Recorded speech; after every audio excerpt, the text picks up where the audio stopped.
বাকি আছে? তোমরা? বাহ, আবার একটা তালি ওদের জন্য।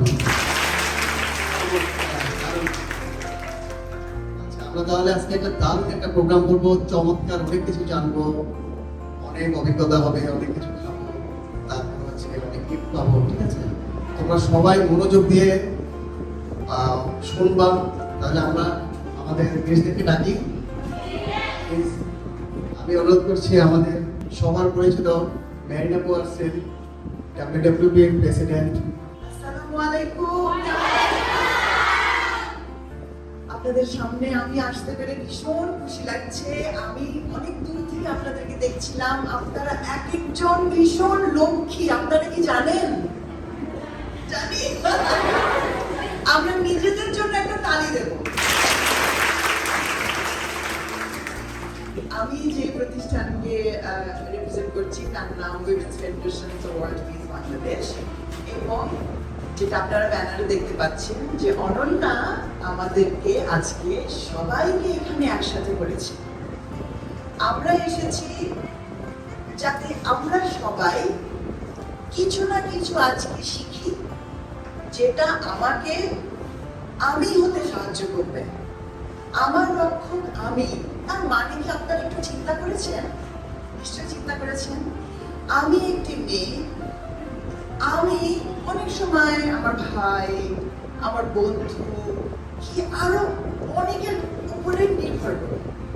আমি যদি অনেক বিষয়ে জানি তাহলে কিন্তু আমি আমাকে রক্ষা করতে পারি, সঠিক? যেমন আমাদের গুগল আছে, আমাদের অনেক কিছু জিজ্ঞেস না করলে গুগল আপা আমাদেরকে অনেক কিছু বলে দেয়। কিন্তু আমি যদি এরকম আমার শ্রেণীকক্ষে আমার সহপাঠীদের সাথে মিলে অনেক কিছু শিখে ফেলি, তাহলে কিন্তু আমার জন্যই ভালো। আমার পথ চলাগুলো আরো সুন্দর হবে, আমার বড় হওয়াটা আরো সুন্দর হবে।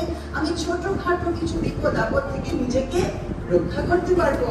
তার মানে কি হলাম? আমার রক্ষককে ধন্যবাদ। আজকে আমরা আপনাদের জন্য কিছু সুন্দর সুন্দর কথা এনেছি, যার মধ্যে আছে কিভাবে খাবো, কেন খাবো, কোনটা খাবো না, তারপরে যদি আমি রাস্তাঘাটে যেতে হয় কখন যাব, কোথাও গেলে আমার মানসিক একটা প্রস্তুতি সেটা কেমন হতে পারে। ধরো কেউ আমার হাত ধরে ফেললো, কেউ একটু চিন্তাই করতে আসলো আমাকে, তখন আমি বেসিক কি করতে পারি যেটা থেকে আমি নিজেকে রক্ষা করতে পারি।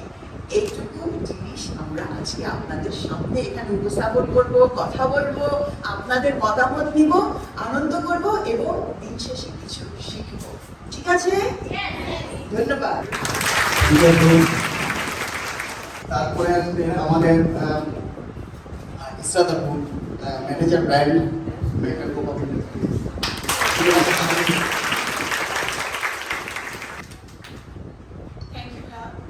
আসসালামু আলাইকুম, সবাই কেমন আছেন?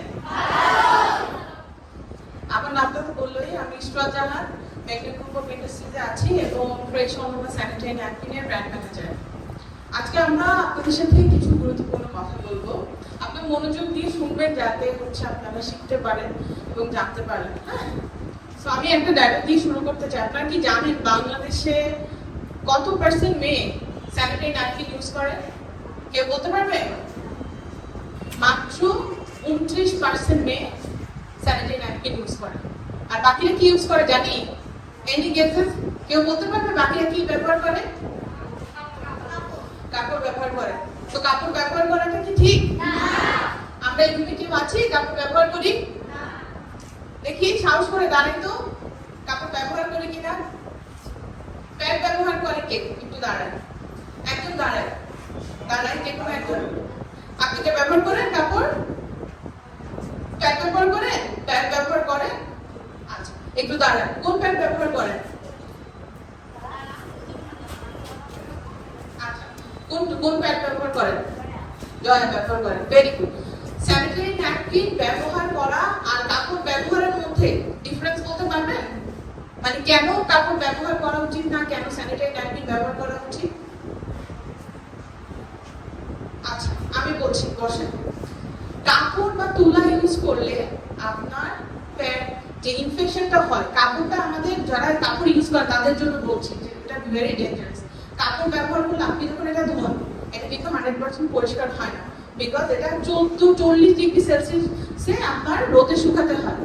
যদি না শুকান এটাতে ব্যাকটেরিয়া রয়ে যায় এবং এই ব্যাকটেরিয়া আপনার ইনফেকশন হবে, সার্ভিক্যাল ইনফেকশন হবে এবং সার্ভিক্যাল ক্যান্সার যেটা হতে পারে। সো আমরা যদি কাপড় বা তুলা ইউজ করি, এই জিনিস আমাদের ভবিষ্যতে গিয়ে ইনফেকশন হয়ে ইভেন জ্বরের গেটে ফেলে দিতে হতে পারে। সো আমরা কি এখন থেকে কাপড় ব্যবহার করব না? আমরা কি ব্যবহার করব? স্যানিটারি ন্যাপকিন ব্যবহার করব। ঠিক আছে, দেখেন বাংলাদেশে আমরা একমাত্র brand fresh Ananya sanitary napkin. আচ্ছা, অনন্যা মানে কি জানি আমরা কেউ? দেখি একজন বলেন তো অনন্যা মানে কি? একজন দাঁড়ান তো, অনন্যা মানে ভেরি ইজি, দেখি কেউ পারেন কিনা। অনন্যা মানে হচ্ছে ইউনিক, যে সবার মধ্যে অন্যতম। আমরা প্রত্যেকটা মেয়ে কি সবার মধ্যে সবার থেকে আলাদা, সবার থেকে ইউনিক না? তাহলে কি আমাদের এরকম কাপড় তুলে ব্যবহার করা উচিত? আমাদের ব্যবহার করা উচিত সবচেয়ে ভালো প্রোডাক্টটা, যে প্রোডাক্টটা আমাদেরকে সুস্থ রাখবে। আমরা মেয়েরা প্রত্যেকটা ফ্যামিলিতে, ফুল ফ্যামিলিটা কে টেক কেয়ার করে? মা টেক কেয়ার করে না? বাবারও টেক কেয়ার কে করে? মা টেক কেয়ার করে। তো আপনারা ভবিষ্যতে মা না? যে আপনাদের সুস্থ থাকতে হবে না? মা সুস্থ থাকলেই তো ফুল ফ্যামিলি সুস্থ থাকবে নাকি? সো আমাদের নিজেদের টেক কেয়ারের জন্য, আমরা নিজেরা সুস্থ থাকার জন্য আমাদের নিজেদের কথা নিজেরাই চিন্তা করতে হতে পারে। অনেকে আছে যারা গিয়ে স্যানিটারি ন্যাপকিন কিনতে পারে না, বলতে লজ্জা পায়। পিরিয়ড হওয়া, প্যাড কিনতে যাওয়া, এগুলো কি লজ্জার বিষয়? আমরা এখন ওই যুগে পড়ে আছি। পিরিয়ড নিয়ে কথা বলতে পারবো না, লজ্জা লাগে। আমরা হচ্ছে কাউকে বলতে পারবো না, আমরা বাবাকে বলবো, ভাইকে বলবো, আমাকে প্যাড এনে দাও, নিজে গিয়ে ফার্মেসি থেকে কিনবো। ঠিক আছে, আমরা কি করি? চিপস খাই, বাইরে গিয়ে বেলপুরি খাই, মাসে 100 টাকার উপরে চলে যায়, বাট প্যাড কিনি না। কারণ কি?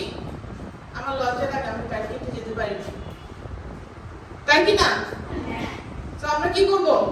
আমরা এটা নিয়ে লজ্জা পাবো না। এই যুগে এসে আমরা যদি এই পিরিয়ড নিয়ে লজ্জা পাই, তাহলে আমরা নিজেরাই অসুস্থ হয়ে যাবো। ঠিক না? এখন থেকে আমরা প্যাড ব্যবহার করবো। মাসে যে খরচটা আমরা এই বাইরে খেয়ে নষ্ট করি, ওইটা বরং রেখে দিব, প্যাড কিনবো আমরা। ঠিক আছে, আজকে আমরা আপনাদের জন্য ফ্রি প্যাড নিয়ে এসেছি, সবাই ব্যবহার করবেন। এবং বাইরেও আমরা ডিসপ্লে করে রেখেছি প্যাড। আপনারা কম দামে, বাংলাদেশের মার্কেটে সবচেয়ে কম দামে প্যাড আমরা দিচ্ছি। এবং আপনি এই প্যাডে যে কোয়ালিটি দেওয়া আছে, এটা বাংলাদেশের কোনো ব্র্যান্ডে নাই। আমরা ডাবল প্রোটেকশন দিচ্ছি, সবচেয়ে এক্সপেন্সিভ ম্যাটেরিয়াল দিচ্ছি। আপনারা বাইরে থেকে কিনতে পারবেন। আপনাদের জন্য আমরা আজকে ডক্টর নিয়ে আসছি, বিভিন্ন ধরনের ইম্পর্টেন্ট সেশন রেখেছি, যেখান থেকে আপনারা জানতে পারবেন যে একটা মেয়ে কত কিছু ইম্পর্টেন্ট, একটা মেয়ে মেনস্ট্রুয়াল হাইজিনটা কত ইম্পর্টেন্ট। থ্যাংক ইউ মেরিন নাম্বারকে অনেক অনেক ধন্যবাদ এ ধরনের একটা প্রোগ্রাম অ্যারেঞ্জ করার জন্য। আমি মনে করি আপুর এই ইনিশিয়েটিভ এবং আমাদের সহযোগিতায় অনেক মেয়ের উপকার হবে। সবাইকে ধন্যবাদ।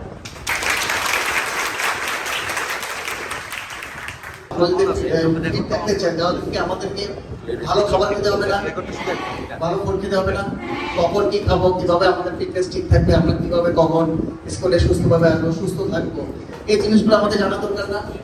এটা এটা খুবই গুরুত্বপূর্ণ না? কত গুরুত্বপূর্ণ এটা বলো তো? অনেক বেশি। জোরে বলো। আমাদের প্রফেসর ডক্টর অনুভব হোসেন বাবু বলবেন।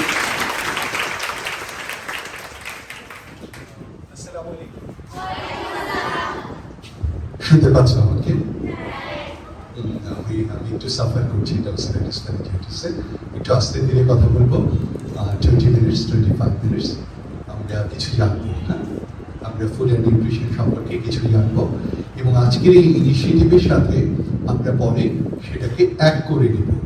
কারণ আমি বিশ্বাস করি নলেজ ইজ পাওয়ার এবং মেয়েদের জন্য স্পেশালি খুব ইম্পর্টেন্ট। সো তোমরা তখন ফ্যামিলিতে ইমপ্লিমেন্ট করতে পারবে। সো আজকের এই মেসেজগুলো আমরা একটু মাইন্ডলি ফলো করার চেষ্টা করব এবং আমি বিশ্বাস করি এটা তোমাদের মাঝে বিহেভিয়ারাল চেঞ্জ আনবে। আমি বেসিক্যালি আমি মেডিকেল ডক্টর। আমি পাশ করেছি অনেক আগে, 96-এ। তোমাদের জন্ম কেন 96-এ হয়েছে? তার আগেই আমি ডাক্তার হয়েছি, প্রায় 30 বছর আগে। এখন কাজ করছি হলো ওয়ার্ল্ড হেলথ অর্গানাইজেশনের সাথে নন কমিউনিকেবল ডিজিজ প্রিভেনশন নিয়ে। তোমরা কি নন কমিউনিকেবল ডিজিজ কেউ বোঝো? কেউ কি মোটা আছো মনে করছো আমি মোটা, আমার ওয়েটের চেয়ে আমি একটু বেশি, আমার ওজন বেশি, এরকম কেউ আছো? না, আমরা কেউ নাই, তাই না?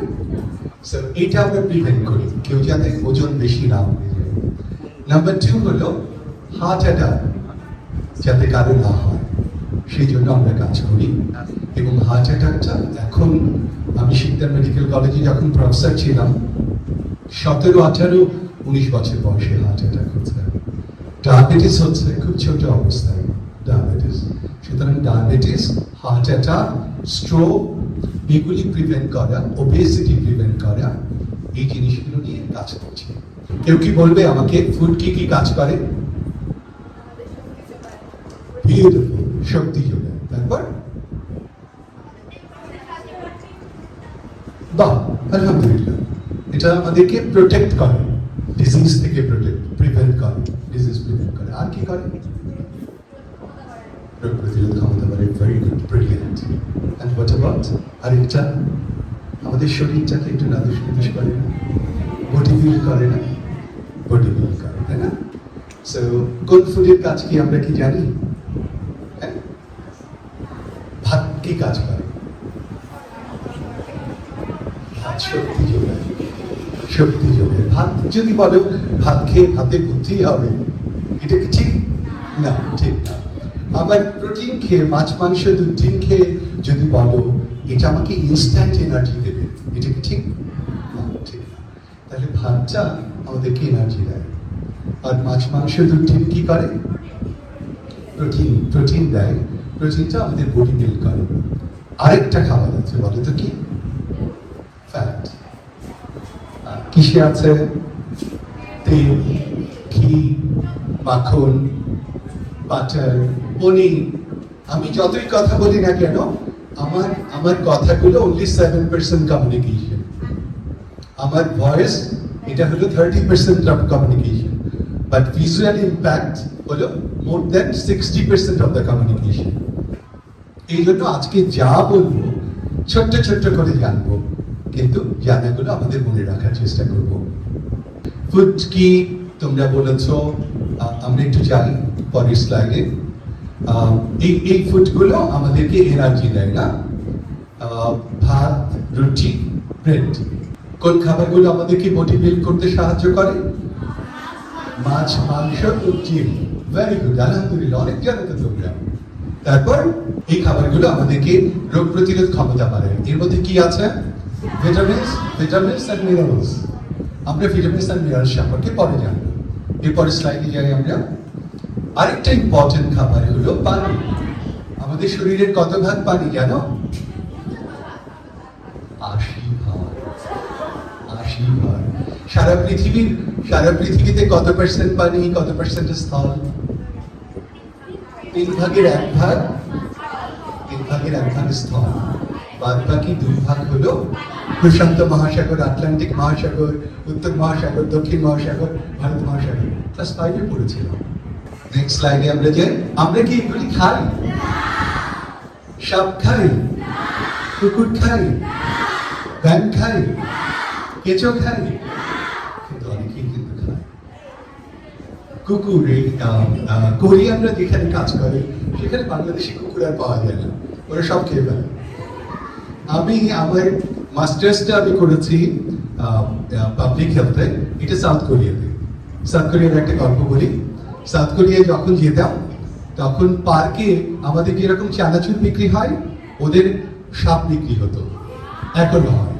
তুমি দেখে নিবা কোন সাপটা তোমার পছন্দ, তারপর আংটা দিয়ে সাপটাকে তুলবে, তেলের ভেতরে দেবে এবং ফ্রাই হয়ে যাবে, তারপর কেটে সস দিয়ে সার্ভ করবে। ওইটা দেখার পর আমার প্রথম ট্যুরে যে 15 দিন ছিলাম, ইনশাআল্লাহ আমি আর কোনোদিন সাউথ কোরিয়াতে কোনো রেস্টুরেন্টে খেতে পারি। সো যেটুকু যে নুডলস একটু গরম পানি দিয়ে, আমি তেমন কিছু করতে পারি না, সো এইটুকুই খেয়ে 15 দিন থাকতে হয়েছে আমাকে। সো কেন এটা দেখালাম? এটা কিন্তু ওদের কাছে ফুড। আমি এমন একটা দেশে গেছি, দেশটা তোমরাও চেনো, নাপোলি। সো সেখানে বানর, জ্যান্ত বানর মানুষের সামনে আনা হয়, বড় তরবারি দিয়ে বানরের মাথাটা কেটে ফেলা হয়, খুলি, এবং বানর তখনও জীবন্ত থাকে ওর ব্রেনটা মানুষ চামচ দিয়ে খায়, এটাও ফুড। কেঁচো কারোর কাছে ফুড। তাহলে আমরা ফুডের ডেফিনেশন কি? Next slide. যা খাই সেটাই ফুড। আমাদের কাছে কেঁচো ব্যাং সাপ ফুড না, কিন্তু অনেক জাতির কাছে কেঁচো ব্যাং সাপ ফুড। এবং পোকামাকড় থেকে শুরু করে সবকিছুই তারা খায়। চাইনিজরা এর মাঝে অন্যতম। পৃথিবীতে যদি কোনোদিন দুর্ভিক্ষ হয়, অন্য কোনো জাতি মারা গেলেও চাইনিজরা মারা যাবে না। Next please. এবার বলে তো নিউট্রিশনটা কি? ফুড তো আমরা জানলাম, যা খাই। আমি বলেন বলেন। হ্যাঁ, এই তো ইন্টারেস্টিং। বলো বলো। স্বাস্থ্যবিধি না তো আমরা। ফুডের কাজ দেখো, এনার্জি দেয়, বডি বিল্ড করে, প্রোটেক্ট করে ডিজিজ।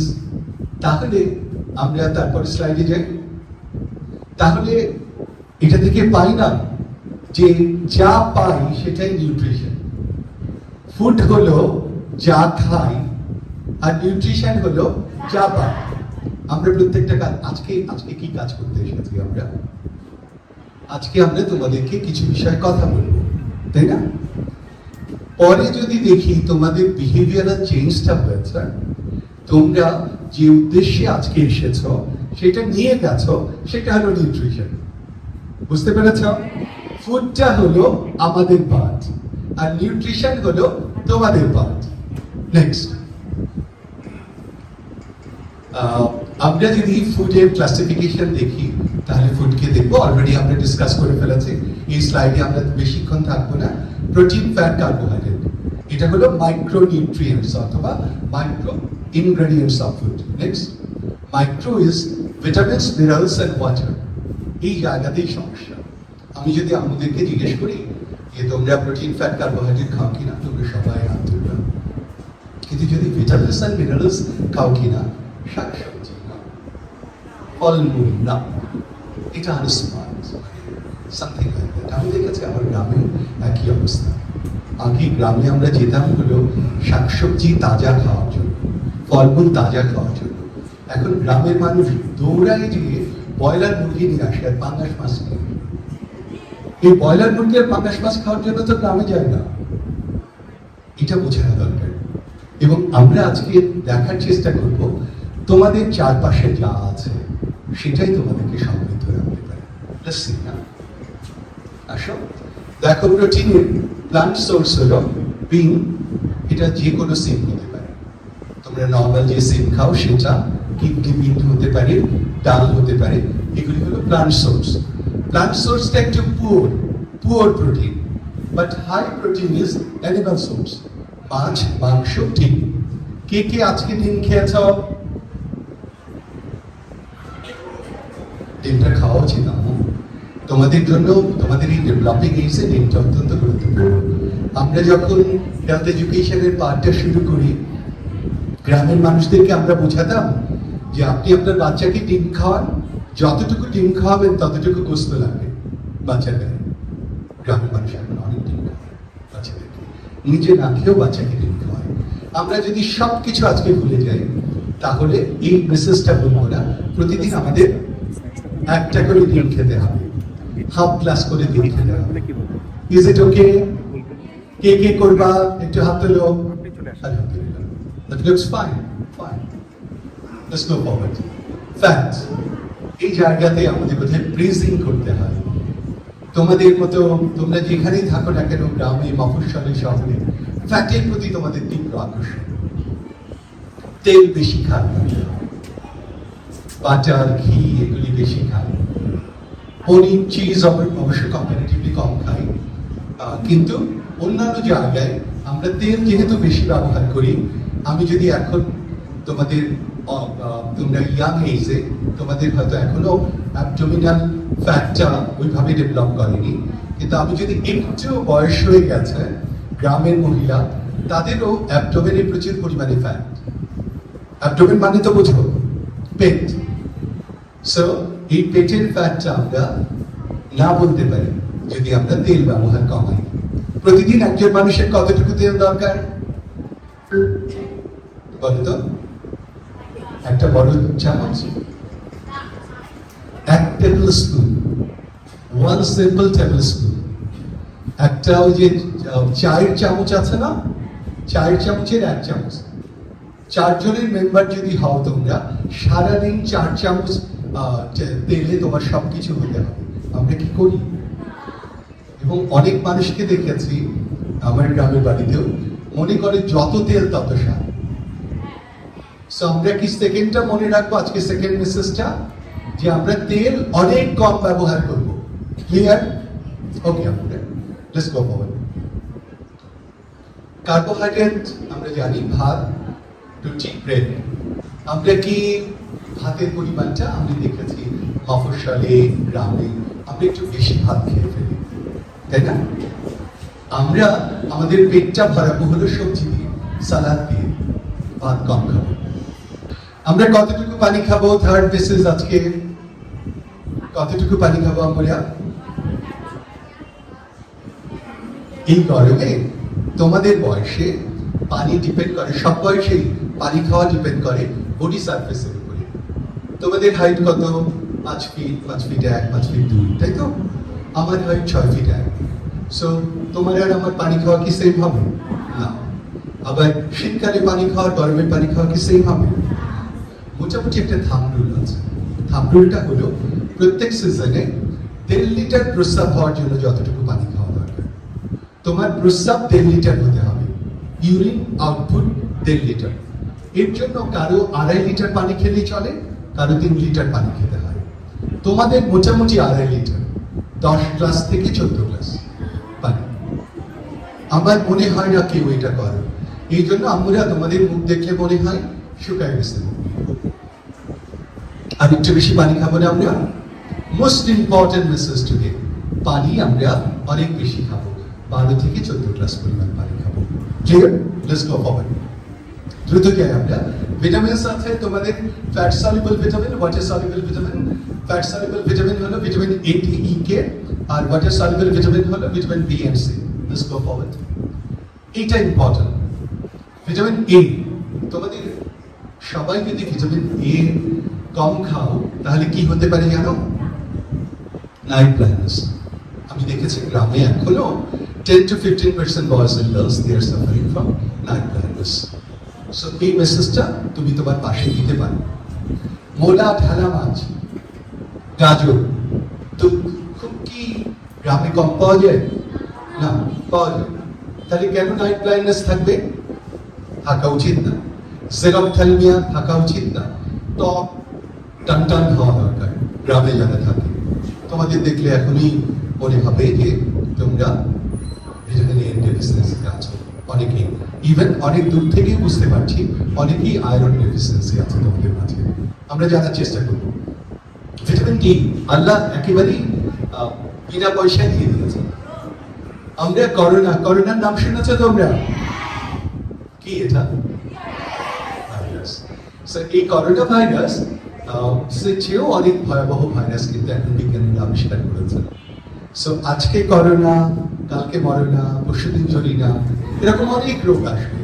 কিন্তু আমরা যদি আমাদের ইমিউনিটিটা বাড়িয়ে রাখি তাহলে কিন্তু আমাদের রোগ প্রতিরোধ ক্ষমতা বাড়বে।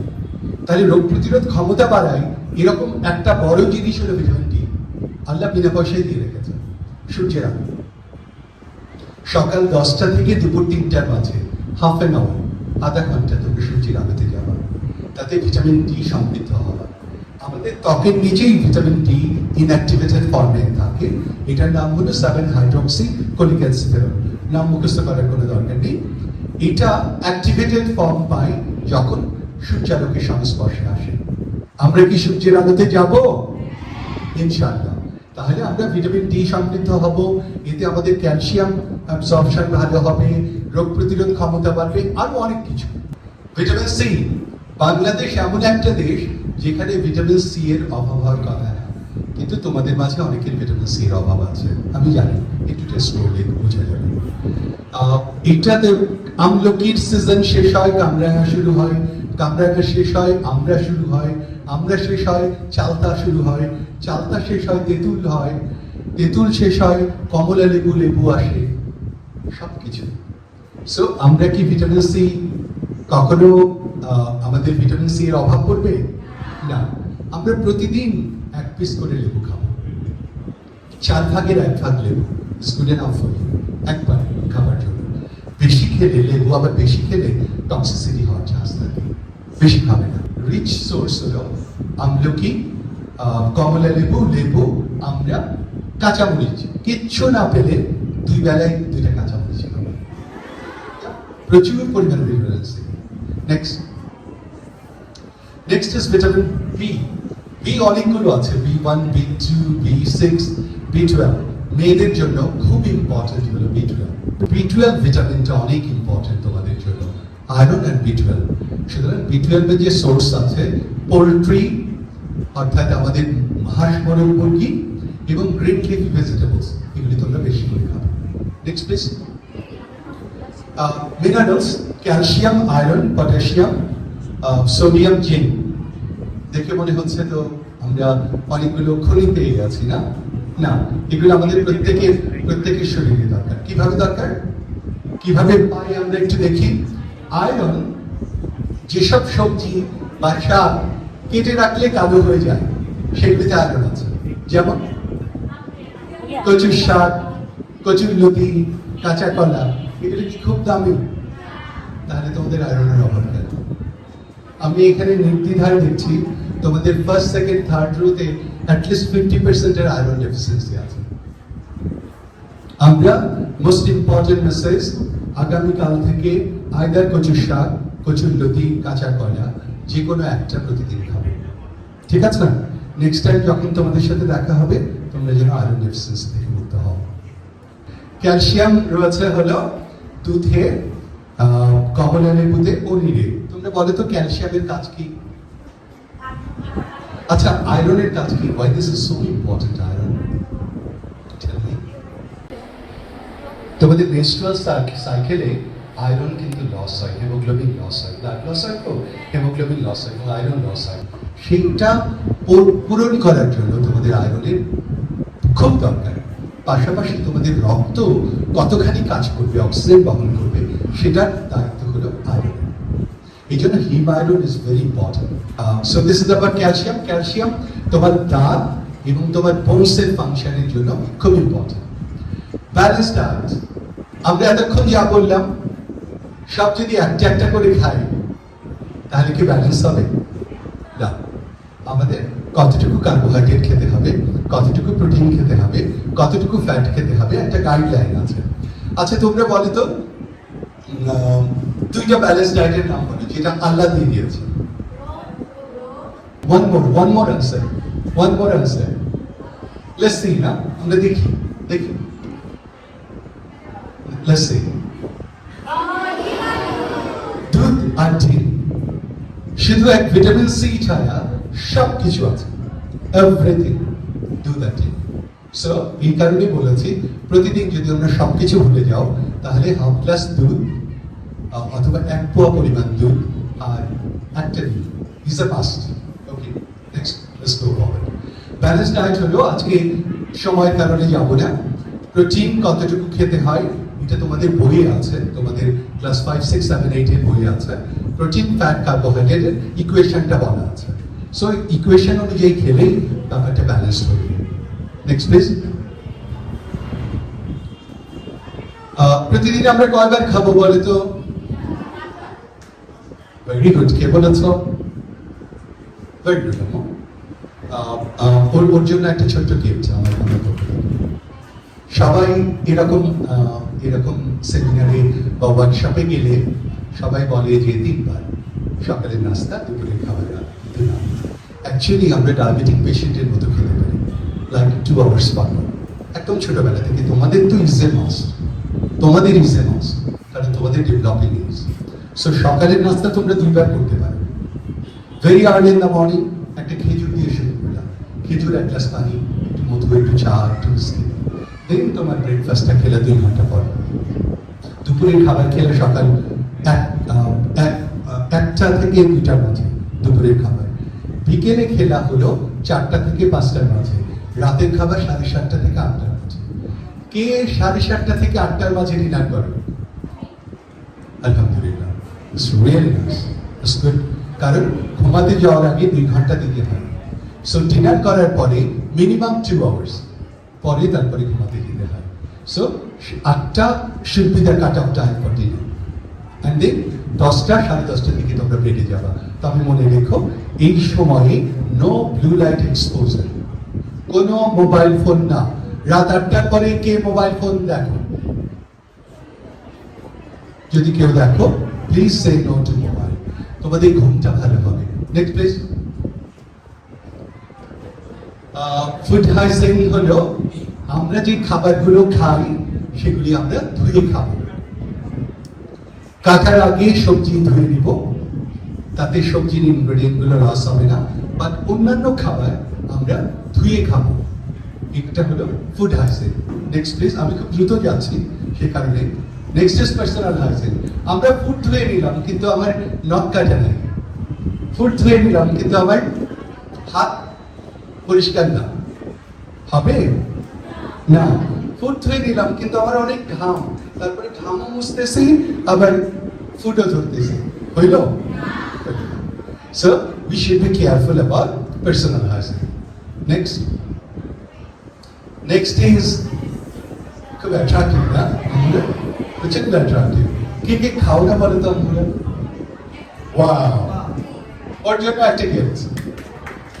ওকে, যে আমরা এই জায়গাগুলিতে আমরা অনেক যত্নবান হব। আমি দেখেছি একদম মফস্বলে স্কুলে গিয়েও, স্কুলের 100 গজের ভিতরে টোব্যাকো, স্কুলের 100 গজের ভিতরে চিপসের দোকান, স্কুলের 100 গজের ভিতরে কোকের দোকান, এবং এই সবগুলি রয়েছে।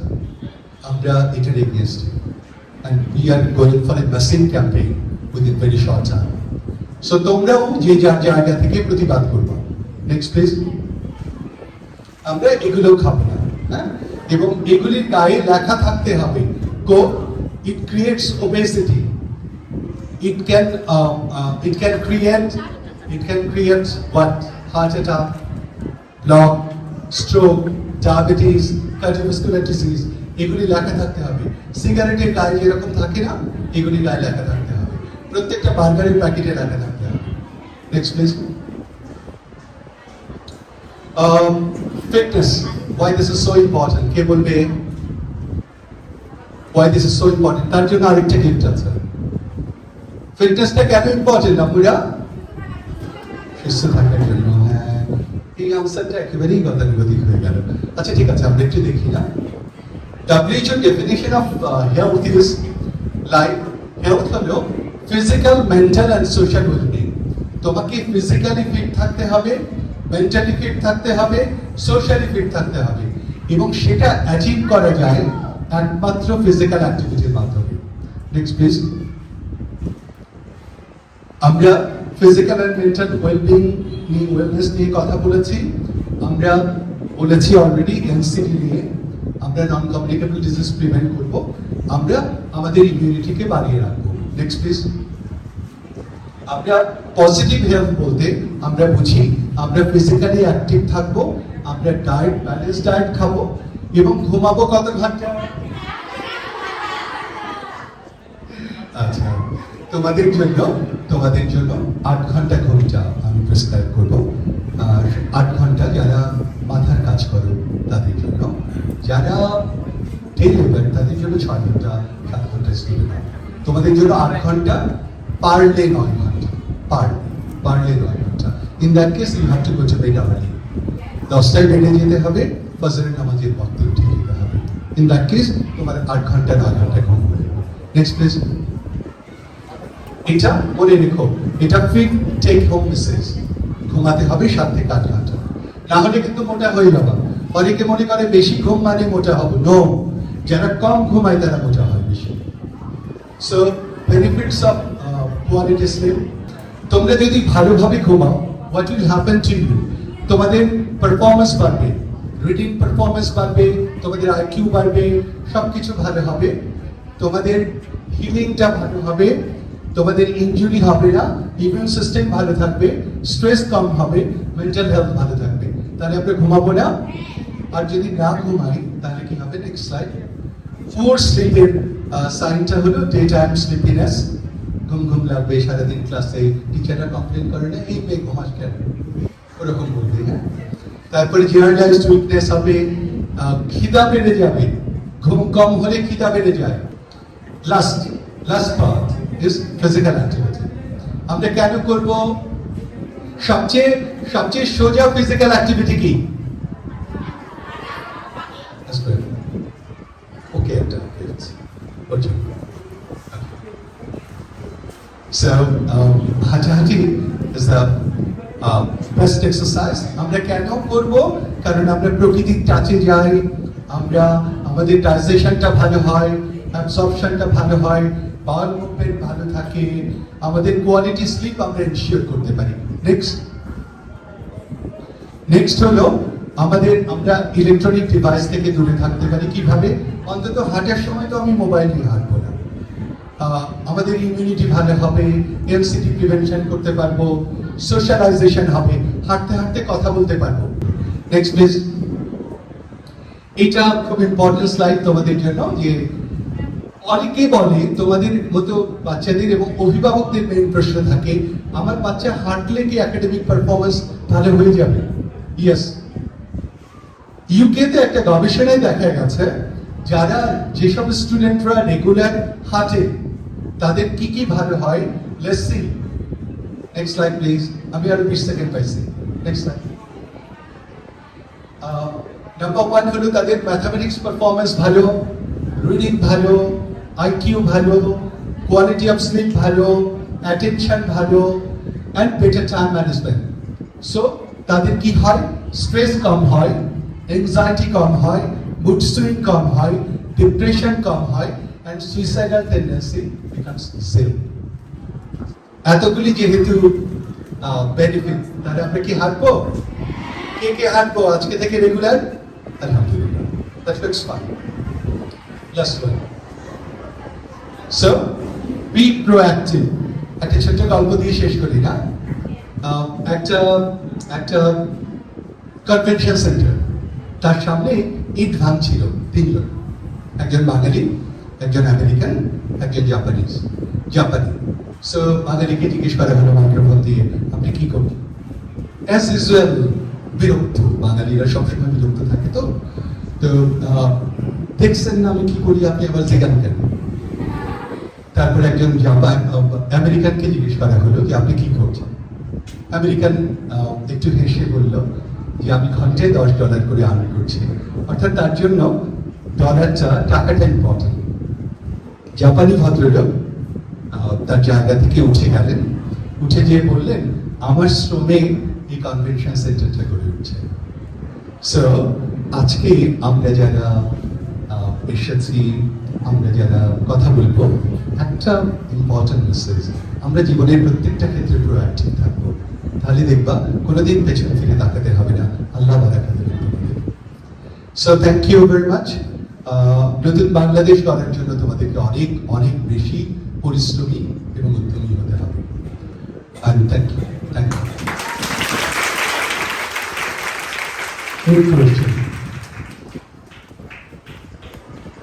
ধন্যবাদ ডক্টর অনুপম হোসেন স্যারকে। কেমন লাগলো আমাদের আজকের সেশন? ভালো লেগেছে? আমরা এনজয় করেছি।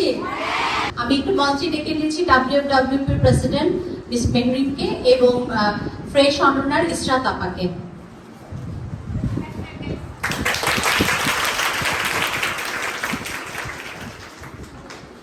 আমি দুজনকেই অনুরোধ করছি আমাদের আজকের স্পেশাল গেস্ট ডক্টর অনুপম হোসেন স্যারকে স্যারের হাতে তার ছোট্ট টোকেন অফ লাভটা তুলে দেওয়ার জন্য। একটা জোরে হাততালি দিয়ে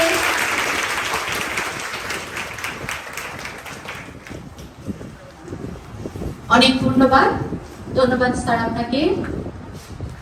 আমরা আজকে স্যারের এবং ইসরাত ম্যাডামের কাছ থেকে এই পর্যন্ত যতটুকু শুনলাম, আমরা কি সবাই মেনে চলতে পারবো? শিওর? স্যানিটারি ন্যাপকিন কেনার জন্য কাউকে বলতে হবে না? নিজেরা কিনতে পারবো? আমরা পরিষ্কার থাকতে পারবো? খাবার কিভাবে খাবো, কিভাবে নিজেরা ফিট থাকবো সেটা মেনটেন করতে পারবো? ঠিক আছে, এবার একটু টায়ার্ড, একটু খাওয়া দাওয়া করি। তারপরে আবার নেক্সট সেশনে যাব, ঠিক আছে?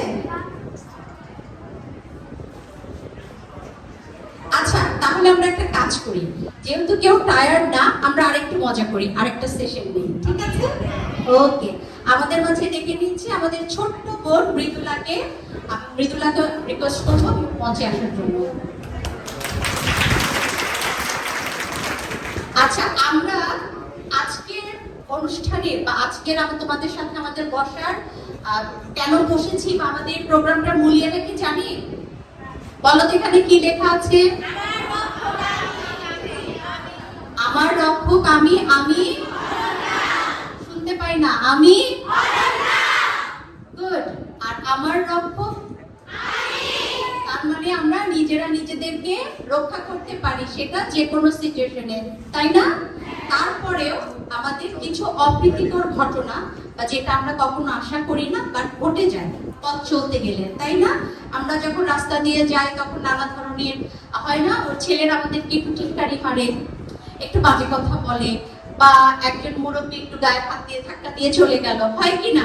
হয়তো আপুর কথাটা শুনতে তোমাদের একটু লজ্জা লজ্জা লাগছে, অনেকে ব্লাশিং, মুচকি হাসতেছে। মুচকি হাসার কিছু নাই মা, এটাই স্বাভাবিক, তাই না?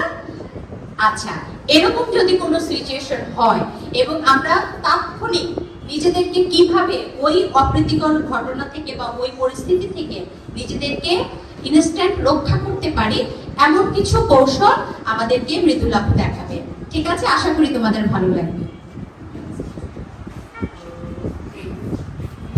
হ্যালো এভরিওয়ান, আমার নাম আয়েশা মাহাতামিম মৃদুলা। আমি বিকর্মেশ্বর ক্লাস 10-এ পড়ি।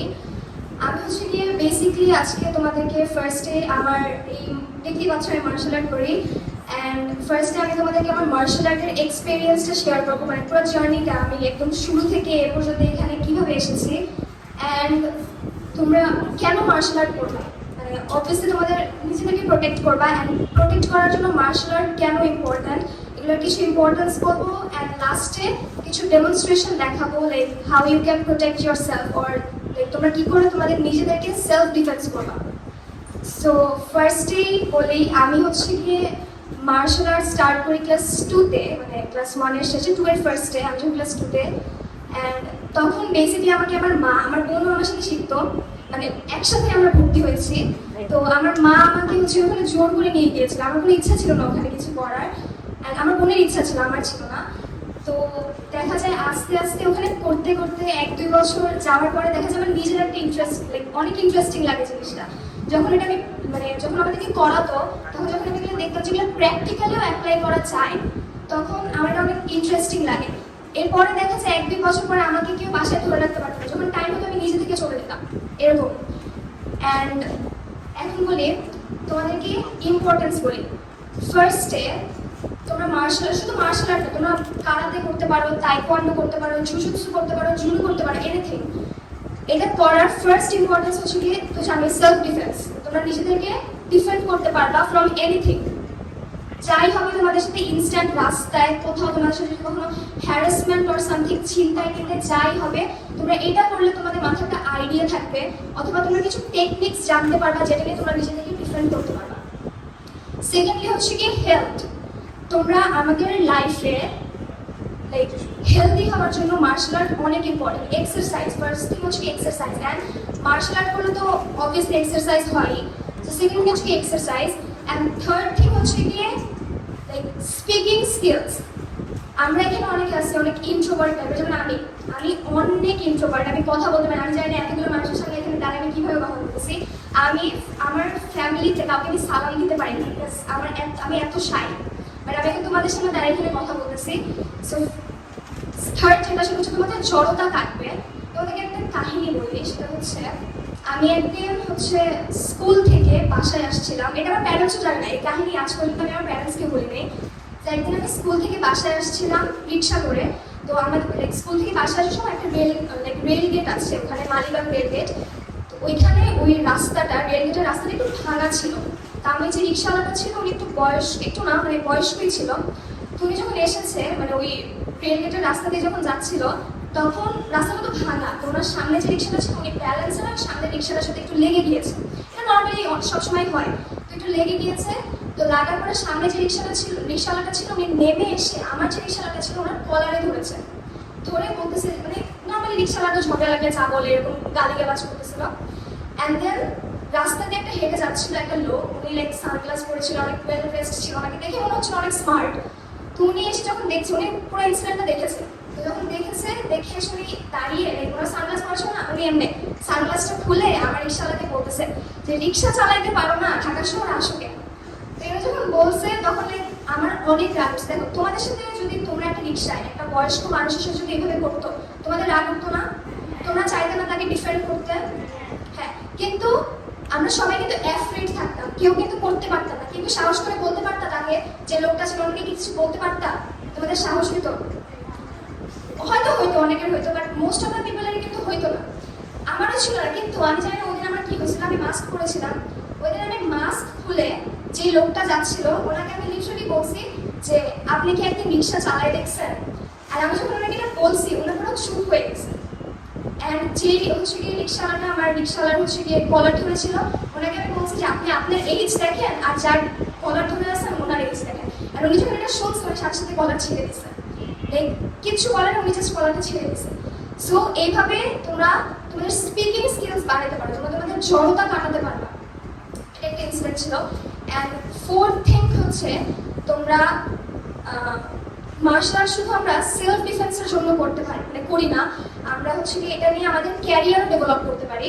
সেটা হচ্ছে আমরা এখানে নর্মালি সেলফ ডিফেন্স টেকনিক্স তো শিখি, বাট এখান থেকে কিন্তু আমরা অনেক টুর্নামেন্টসে কম্পিটিশনে এখানে যাই, যেমন তোমরা ক্লাব টুর্নামেন্টসে যাও, দেন হচ্ছে কি ন্যাশনাল ইন্টারন্যাশনাল টুর্নামেন্টসে কিন্তু আমরা যাই, ওখান থেকে কিন্তু আমরা আমাদের ক্যারিয়ার ডেভেলপ করতে পারি এটা। অ্যান্ড ফিফথ থিং হচ্ছে কি তোমরা তোমাদের কনফিডেন্স বাড়াতে পারবা, অনেক কনফিডেন্ট হতে পারবে নিজের উপরে। যেমন আরেকটা কাহিনী বলি, সেটা হচ্ছে কি আমাদের এটা হচ্ছে কি 2022 এর কাহিনী। আমার তখন একটা কম্পিটিশন ছিল, তো কম্পিটিশনের এর আগের সপ্তাহে আমার একটা ইনজুরি হয় পিঠে। আমি ওই যে আমরা লাইক বক্সিং দেখি না, একটা বক্সিং প্যাডে হচ্ছে কি বক্সিং করে, ওরকম আমাদের ক্লাবে একটা বক্সিং প্যাড ছিল, সেখানে আমি হচ্ছে কি জাম্প করে কিক করতে গিয়ে পড়ে যাই ব্যালেন্স হারে, তো যার কারণে আমার পিঠে একটু ইনজুরি হয়। তো ওইটা নিয়ে আমি কম্পিটিশনের জন্য ওখানে কম্পিটিশন করতে গিয়েছি। তো আমাদের মার্শাল আর্টে হচ্ছে কি দুইটা থিং, একটা হচ্ছে কি কাতা আর একটা হচ্ছে কুমিতে। শ্যাডো ফাইট চিনি আমরা, তোমরা কেউ শ্যাডো ফাইট চিনো? না, শ্যাডো ফাইট হচ্ছে কি বেসিক্যালি নর্মালি আমাদের কি হয়, normally man to man fight হয়, কিন্তু শ্যাডো ফাইট হচ্ছে কি তুমি সিঙ্গেল একটা পার্সন থাকো, সে তোমার সামনে একটা লাইক অপোনেন্টকে ইমাজিন করেই ফাইট করা হয়, এটা হচ্ছে কি শ্যাডো ফাইট আর কি। তো ওইটাকে আমরা জাপানিজ, আমরা তো মার্শাল আর্ট হচ্ছে কি জাপানিজ টার্মস ইউজ করি সব, তো ওইটাকে মানে শ্যাডো ফাইটটাকে হচ্ছে কি আমরা জাপানিজে কাতা বলি, আর ম্যান টু ম্যান যে ফাইটটা হয় ওটা হচ্ছে কি কুমিতে, এই দুটো জিনিস থাকে। তা আমাদের যে কম্পিটিশন ছিল ওখানে ফার্স্ট আমি কাতা করেছি, যেটা শ্যাডো ফাইট আর কি, ওটা করেছি। তো এটা করার পর তো অনেক মুভমেন্ট করতে হয় আমাদের, অনেক এনার্জি লাগে। তো পিঠে আমার অলরেডি ব্যথা ছিল, আরও ব্যথা হয়ে গিয়েছিল, তো পরে আমার কুমিতে করতে হতো। তো এরপরে তো আমার অলরেডি ব্যথা, আমি কুমিতে করলে তো অবভিয়াসলি আমি ইনশিওর হবো, যেহেতু ম্যান টু ম্যান যে কোনো জায়গায় লেগে যাবে, তো আমি ইনশিওর হওয়ার চান্সেস থাকে। তো আমার সাথে যে ফ্রেন্ডসরা ছিল ওরা আমাকে বলেছে যে না এখন হচ্ছে তো পড়া লাগবে না, তোর পিঠে ব্যথা, এরকম অনেক বলেছে। আমি আমার বাবাকে কল দিয়েছিলাম, বাবা বলছে না তুমি করবা, তুমি যদি আজকে এটা খেলো তাহলে বাসায় আসবে না, এভাবে বলছে। তো পরে এখন আমি কি করবো, আমি হচ্ছে ওটা হচ্ছে মিরপুর ইন্ডোর স্টেডিয়ামে হয়েছিল টুর্নামেন্টটা। তো আমি হচ্ছে গ্যালারিতে ছিলাম, নিচে নেমে যে টেবিল থাকে ওই টেবিলে হচ্ছে গিয়ে প্লেয়ার্সদের নাম দেবে, ওখানে প্লেয়ার্সদেরকে অ্যানাউন্স করে গিয়ে এখন ম্যাটে যেয়ে খেলবে। তো ওই টেবিলে যেয়ে আমাকে হচ্ছে আমার ফ্রেন্ডসরা বলছে তো নাম কেটে এত খেলা লাগবে না। তো আমি নিচে যেয়ে অনেকক্ষণ ভেবে যেতে পরে কি করলাম যে ইনস্ট্রি হয়ে যাবে, থাক নাম কেটে আসি। তো নিচে যে আমি নাম কেটে আসছি, পরে আমি আমার গ্যালারিতে চলে আসি। তো পরে কেন যেন আমার মনে হলো যে আমি তো খেললাম না, নাম দিলাম, এখন আমি তো নিজের কাছেই নিজে ফার্স্টে হেরে দিলাম। আমি মানে ঠিক আছে আমার পিঠে ব্যথা, কিন্তু আমি প্রথমে নিজের কাছে নিজে হেরে গেলাম, আমি তো খেলার সুযোগও নিজেকেই সুযোগ দিলাম না খেলার, তাহলে এটা কি করে হলো? তাই পরে এগুলো চিন্তা ভাবনা করে আমি 5 মিনিট পরে আবার নিচে যাই, আবার নিজে নাম লিখে আসছি। পরে লিখে এসে খেলা স্টার্ট হয়েছে, আমাকে ডাকছে ম্যাটে। আমি ফার্স্ট অনেক নার্ভাস ছিলাম, পরে লাগলো যে না আমার যতটুকু প্র্যাকটিস করার ছিল আমি তো করে আসছি, যা হবে করে দেখা যাবে, হাইয়েস্ট মরে তো যাবো না, একটু ইনশিওর হবো বাট মরে তো যাবো না। তো পরে খেলা স্টার্ট হয়েছে, খেললাম। খেলার পর আমার যে অপোনেন্ট ছিল, আমি এতটুকু ছিলাম, আমার অপোনেন্ট এই ছিল। তো ও হচ্ছে কি আমাকে ফার্স্টে একটা পাঞ্চ করলে হচ্ছে কি 1 পয়েন্ট, আর কিক করলে হচ্ছে কি 3 পয়েন্ট। তো আমাকে ফার্স্টে 3টা পাঞ্চ করে 3 পয়েন্ট নিয়ে নিছে। এখন আমি তো আরো নার্ভাস, যাবো না কি করবো, হেরে যাবো মনে হয়, শুধু দিলাম, এরকম অনেক কিছু। তো পরে দেখা গেছে যখন 30 to 40 সেকেন্ডস আপ হয়ে গেছে তখন আমি একটা কিক করি। কিক করার পর আমার 3 পয়েন্ট হয়ে যায়, মানে ও 3টা পাঞ্চ করছে, আমি একটা কিক করছি, কিক করার পর আমার 3 পয়েন্ট হয়েছে, ও 3 পয়েন্ট তখন। এরকম করে আবার যখন খেলা স্টার্ট হয়েছে আমি আরেকটা কিক করি, করে আমার 6 পয়েন্ট হয়ে যায়। এরকম আমি টানা 4টা কিক করে 12 পয়েন্টে খেলে ওর সাথে আমি জিতে গেছি। অ্যান্ড এরপর থেকে এই ইনসিডেন্টের পর থেকে ওই দিন ওখানে তো অনেকগুলো রাউন্ড খেলে তোমার হচ্ছে কি গোল মানে মেডেল পেতে হয়। ওই দিন আমার 5টা রাউন্ড খেলতে হয়েছে, আমি 5টা রাউন্ডে আমি জিতে ওই দিন গোল পাইছি ন্যাশনালসে। অ্যান্ড এরপর থেকে আমি যতগুলো টুর্নামেন্ট খেলছি কুমিতে, মানে ম্যান টু ম্যান ফাইটে আমি যতগুলো টুর্নামেন্ট খেলছি এখন পর্যন্ত আমি একটা টুর্নামেন্টে গোল ছাড়া কিছু পাইনি, আমি অলওয়েজ গোল পাইছি। সো এগুলোই হচ্ছে কি তোমার মার্শাল আর্ট করার ইম্পর্টেন্স। আর মোস্ট ইম্পর্টেন্স হচ্ছে গিয়ে সেলফ ডিফেন্স। তুমি মার্শাল আর্ট করলে তুমি নিজেকে প্রোটেক্ট করতে পারবাই।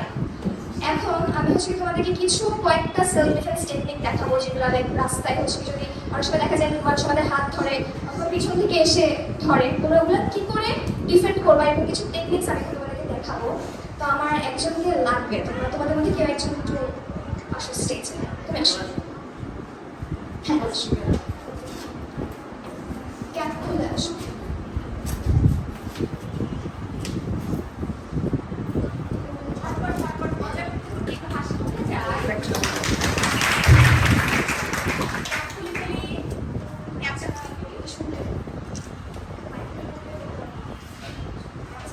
তুমি আরেকজন দাও,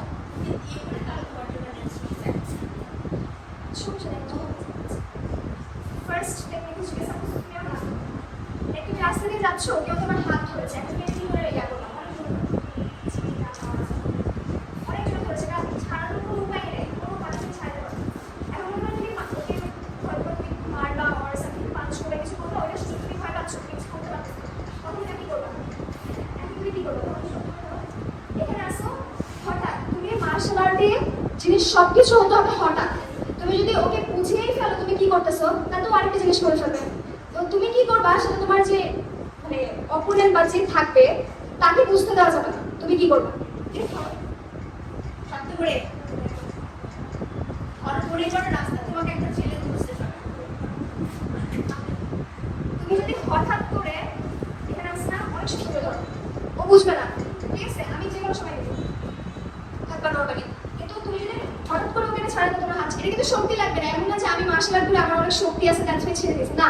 তুমি যদি হঠাৎ করে ওর হাত এখানে এই যে ঘুরাই দাও, ও হাত এমনি ছেড়ে দেবে, ও হাত এমনি ছেড়ে দেবে, যে কোনো হোক, আমি যদি আঙ্কেলকে দিয়ে আঙ্কেল ছেড়ে দেবে হাত, ঠিক আছে? এরকম না যে আমি আমার অনেক শক্তি আছে তার জন্য ছেড়ে দিয়েছি, এটা সেকেন্ড। এখন এটা করার পরে কিন্তু ছাড়াই দিলাম, এখন আমি কি করবো, তোমাকে আবার মারবে, তখন তুমি আমাদের হাতের যে জায়গাটা আছে তালু, ওর যে এই আমাদের যে থুতনি, আমাদের বডিতে কিছু পার্টস আছে যেগুলো অনেক সেন্সিটিভ, যেমন তোমার আর্টস, তুমি যদি তোমার এই আর্টটা সারাদিন বাড়ি দাও কিচ্ছু হবে না, কিন্তু তোমার যে এলবোর এই জয়েন্ট, তোমার এই জয়েন্টে যদি কেউ একটু বাড়ি দেয় তোমার অনেক বড় একটা ইনজুরি হয়ে যাবে।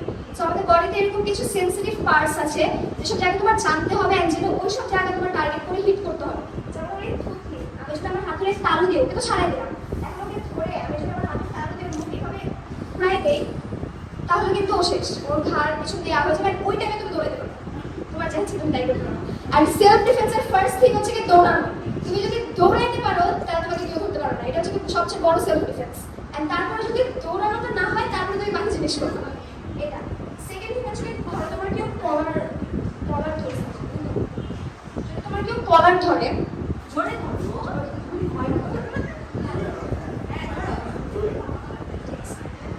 কলার ধরছে বাস তুমি হাতে বাড়ি দিবে না, জোরে বাড়ি দিবা, হয় নাই ছাড়বে, তখন আমাদের হাতে যে এই পার্টটা আছে, আমাদের এই 4টা আঙ্গুল দিয়ে ওর হাতের এই পার্টটাতে আমি ধরবো, যে আমাদের এখানে রগ আছে কিন্তু ভেইনস আছে, এই ভেইনসে ধরবা।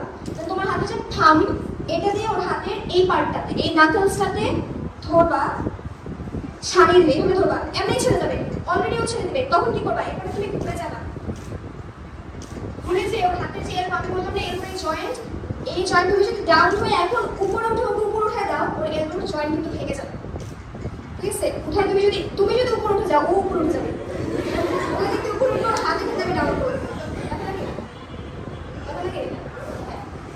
তাহলে এটা এবার তুমি আমাকে পিছন দিতে পারো,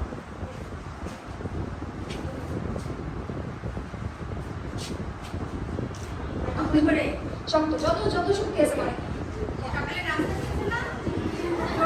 ঠিক আছে, কিচ্ছু করার সুযোগ নেই আমার। আমি কি করবো? কিচ্ছু করার সুযোগ নেই। এখন কি করবো? ফার্স্টে তুমি দেখবা যে তুমি ডাউন হয়ে নিচে যেতে পারতেছো কিনা, আগে দেখবা। এখন মনে করো তোমাকে তার কোনো মেয়ে এমনি করবে না, অবভিয়াসলি কোনো একটা ছেলে করবে, তো অবভিয়াসলি সে তোমার থেকে অনেক অনেক শক্তিশালী হবে। তুমি এমনি করতে পারবে না, ডাউন হইতে পারবে না, অনেক জোরে ধরছে। তখন তুমি আগে তোমার যে এই দুই কাঁধ আছে, আগে একটা উপর উঠাবা, আরেকটা উপর উঠাবা, ওই একটু মুভ হবে, একটু ডিসব্যালেন্স হবে, আগে একটু উপর উঠাবা আর একটু উপর উঠাবা, এবার ডাউন হবে। বুঝছেন? তুমি যদি আগে ওকে ডিসব্যালেন্স করে দাও, যদি ডিসব্যালেন্স করার দরকার না হয় তাহলে করবা না, কিন্তু অনেক শক্ত করে ধরছো, তুমি বুঝতেছো এটা ছাড়ানোর উপায় নাই, তখন ডিসব্যালেন্স করবো আমাকে, অনেক দেন ডাউন হবা। ডাউন হচ্ছে না, এখন কি করবো? তো আমার আমাকে ধরে ফেলবে, তখন তুমি এই পা পিছিয়ে নিয়ে যাবা, এই হাত দিয়ে এইখানে ধরবা, এই হাত দিয়ে ওর পায়ের যে জয়েন্ট এখানে ধরবো, ঠিক আছে? এই উঠে দিবা।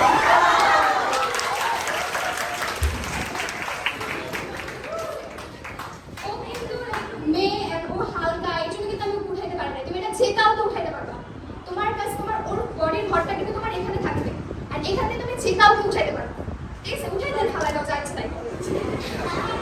ওকে, এটা এখন সেম টেকনিক যদি কেউ তোমার চুল ধরে, চুল ধরবো, আমরা তো ছুটি করে থাকি মেয়েরা, যদি পিছন থেকে এসে কেউ আমাদের চুল টান দেয় তখন কি করবো? চুল টান দেয় তখন কি করবো? এটা আগে দেখবা ওর হাত কোথায়, তোমার মাথায় এখানে, ওর হাত ধরবা। সেম টেকনিক কেউ যেমন দেখা যাচ্ছে হাতের এই পার্টটি হচ্ছে এই রেঞ্জের এখানে, এখানে ধরবা, আগেও হাত ধরবা, এখান থেকে ধরবা, ওকে ঘুরাই দিবা।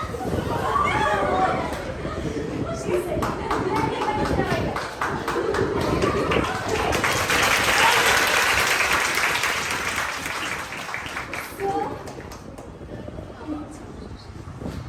এইগুলো হচ্ছে কি কিছু বেসিক টেকনিক্স, এন্ড এগুলো করার জন্য তুমি তো এভাবে জাস্ট তুমি এগুলো শিখছো তাহলে কিন্তু করতে পারবে না। তোমার আগে নিজের বডি, তোমার নিজের স্ট্রং হওয়া লাগবে, আসলে তুমি ওরা করতে গেলে তুমি নিজেই পড়ে যাবে। তো তোমার আগে নিজের স্ট্রং হওয়া লাগবে, নিজের স্ট্রং হওয়ার জন্য প্রপার খাবার দাবার খেতে হবে, তাইলে স্ট্রং হতে পারবে। বেশি করে বাদাম খাবা, মিষ্টি খাবা, দেন হচ্ছে ছোলা, রাতের বেলা ছোলা ভিজিয়ে রাখবা, সকালবেলা কাঁচা ছোলা খাবা, তাহলে তোমার বডিতে শক্তি আসবে। এন্ড যদি শক্তি না থাকে এগুলো কিচ্ছু তোমরা অ্যাপ্লাই করতে পারবে না। এন্ড লাস্ট থিং হচ্ছে গিয়ে তোমাদের যদি পসিবল হয় সবাই এরকম লাইক মার্শাল আর্টস, দেন জুডো, দেন জুজুৎসু, টাইকোয়ান্ডো, এগুলো তোমাদের এরিয়াতে যদি এরকম কোনো ক্লাস থাকে তুমি এগুলোতে জয়েন করা ট্রাই করবা। গাইস অনেক ইজি এগুলো, এন্ড তোমরা করলে তোমাদের অনেক মজা লাগবে, অনেক মজা পাবে তোমরা। এন্ড তোমরা এরকম রাস্তায় এসব যখন ইনসিডেন্ট হবে এগুলো থেকে নিজেদেরকে ট্যাকল করতে পারবে। Okay, so that's it, thank you.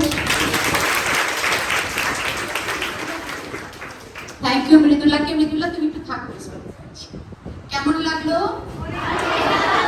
ভালো লেগেছে? বলো মৃদুলা কয়টা ডেমনস্ট্রেশন দেখিয়েছে আমাদের?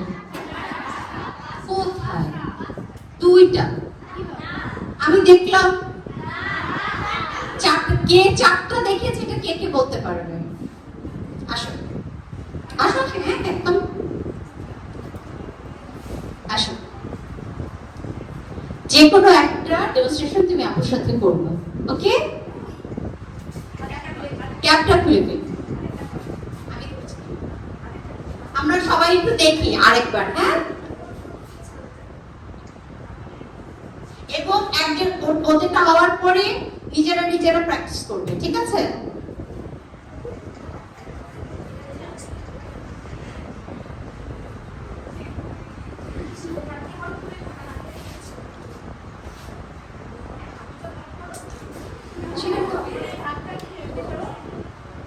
আমার দিকে তুমি টানবে, আমি এখানে আছি, তুমি যেদিকে আছো ওদিক থেকে টানবে, এই ধরলাম, এই তোমার দিকে আছে, মানে আমার দিকে দেখো তোমরা কিন্তু টেকনিকগুলো খেয়াল করতে পারোনি, আবার দেখো।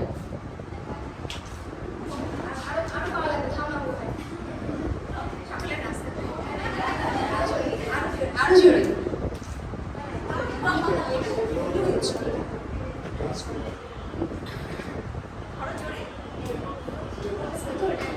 Good, আরেকবার।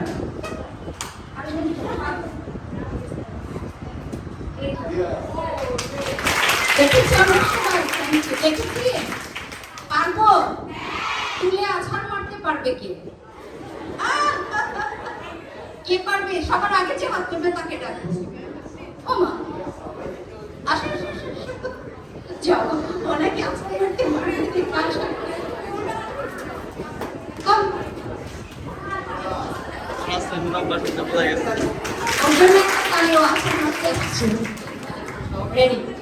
আলহামদুলিল্লাহ।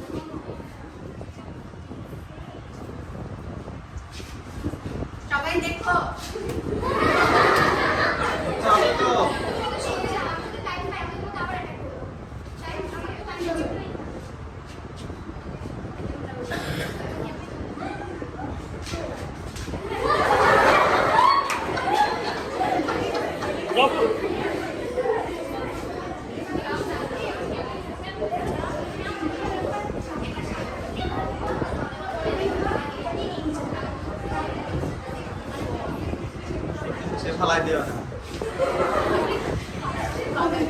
আমি কিন্তু আবার পেছন থেকে কাউকে ডেকে দিব।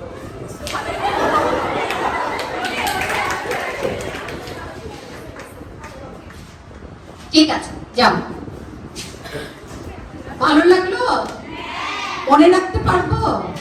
আমি আবারও একটু আমাদের WWP প্রেসিডেন্ট মিস পেন্ডিন এবং আমাদের ফ্রেশের পক্ষ থেকে ইসরাত আপাকে ডেকে নিচ্ছি মঞ্চে এবং মৃদুলাটাকে ছোট্ট টোকেন অফ লাভটা তুলে দেওয়ার জন্য অনুরোধ করছি।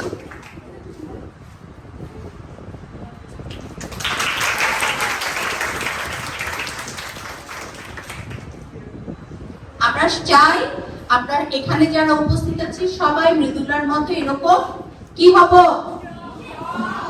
স্ট্রং। আমরা কি সঞ্চয় করি?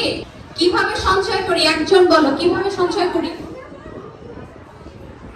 কিভাবে সঞ্চয় করি মা? টিফিনের টাকা রেখে। বা মা টিফিনের টাকা কত দেয়? 20 টাকা। কতটুকু সেভ করো? কোথায় রাখো টাকাটা? পার্সোনাল ব্যাংক আছে, মাটির ব্যাংক। ওকে, মাটির ব্যাংক ছাড়া আর কি কেউ টাকা সঞ্চয় করে অন্য কোনো ভাবে? কিভাবে করে মা? নিজের ব্যাংক অ্যাকাউন্ট আছে? বা ও নিজের ব্যাগে। তারপরে চুরি করে কেউ নিয়ে যায় না? ছোট ভাই, বড় ভাই নিয়ে চকলেট খেতে চলে যায় না? ব্যাগেই থাকে, প্রতিদিন টাকা জমায়, কখনো টাকা হারায় না। মাঝে মাঝে এটা আর বলতে পারি না। ঠিক আছে, আমরা সঞ্চয় কেন করি মা বলো তো? ভবিষ্যতে কাজে লাগানোর জন্য। আচ্ছা, এই যে তোমাদের এক বোন বললো ও টাকা জমায় ওর ব্যাগে, কিন্তু মাঝে মাঝে হারায় যায়, তাহলে কি হইলো? আচ্ছা, ও মাটির ব্যাংকে জমায়। একদিন আমার মনে হইলো ওর কাছে অনেকগুলো টাকা আছে ওর মাটির ব্যাংকটাতে, আমি নিয়ে চলে যেতে পারি। আমার জন্য তো এটা খুব সহজ, তাই না? বাট আমরা সঞ্চয়টাকে এরকম হারিয়ে যাওয়ার জন্য অথবা কোনো একটা আকর্ষণে ভেঙে ফেলার জন্য করি।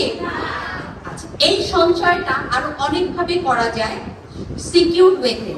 আমাদের মাঝে উপস্থিত আছেন সিটি ব্যাংকের শারমিন আপু।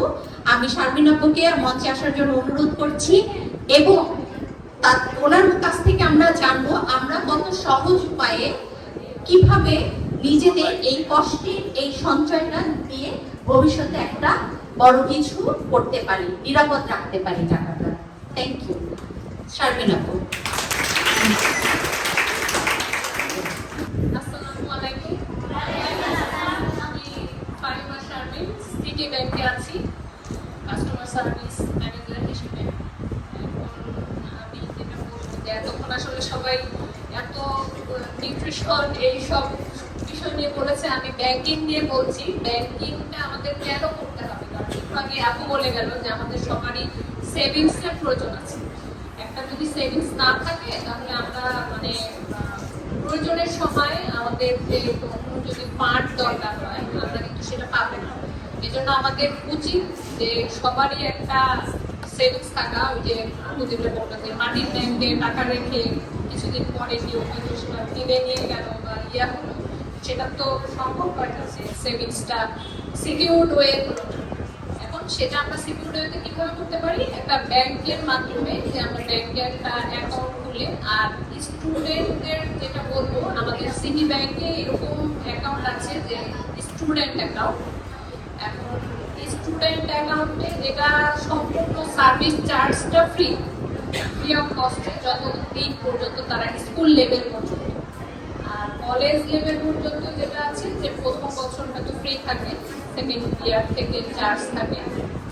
আর সবাইকে এটাই রিকোয়েস্ট থাকবে যে সবাই কিছু কিছু সেভ করে আমি আমি যেহেতু ফ্রি অফ কস্ট আছে, আর আমাদের সেই অ্যাকাউন্টের সাথে আমরা কার্ডও দিয়ে দিই। কার্ড দিয়ে আমাদের কখন প্রয়োজন হলে আমরা এটিএম থেকে টাকা উইথড্র করতে পারি, বা এই টাকা যখন সেভ করে বেশি অ্যামাউন্ট হয়ে গেল আমরা সেটা ফিক্সড করে রেখে ফিক্সডের অ্যামাউন্টগুলো দিয়ে একটা বড় অ্যামাউন্টে এগুলো সেটার ইন্টারেস্ট রেটটাও ভালো, বা কখনো আমাদের যদি লোনের প্রয়োজন হয় আমরা সেটাও করতে পারি। আমাদের তো প্রত্যেকেরই প্রয়োজন, আর ছোট থাকতেই প্রয়োজন সেভিংসটা আমাদের শিখা, যে সেভিংস করতে পারলেই আমরা ধীরে ধীরে তো বড় হবো। হঠাৎ করে তো কেউ বেশি, বিশেষ করে স্টুডেন্ট লাইফে আমাদের তো হাতে বেশি টাকা থাকে না, আমাদের যতটুকু টাকা থাকে সেটা যদি আমরা আস্তে আস্তে সেভ করি, সেভ করে ভবিষ্যতে আমাদের বিভিন্ন প্রয়োজনে, আমাদের তো অনেক কিছু প্রয়োজন হতে পারে, আমাদের হায়ার এডুকেশনের জন্য কখনো হয়তো আমাদের প্যারেন্টসদের কাছে আমি সবসময় তো আর সব সাপোর্ট থাকে না, আমার নিজেরও যদি কিছু সেভিংস থাকে সেটা দিয়েও আমি অনেক কিছুই ডেভেলপ করতে পারি। এই জন্য আমি চাবো যে তোমরা প্রত্যেকেই একটা করে ব্যাংক অ্যাকাউন্ট খুলে আস্তে আস্তে যতটুকু পারো ততটুকু করে সেভ করো। এটা একটা সময় যে তোমাদের অনেক বেশি ডেভেলপ করতে সাহায্য করবে।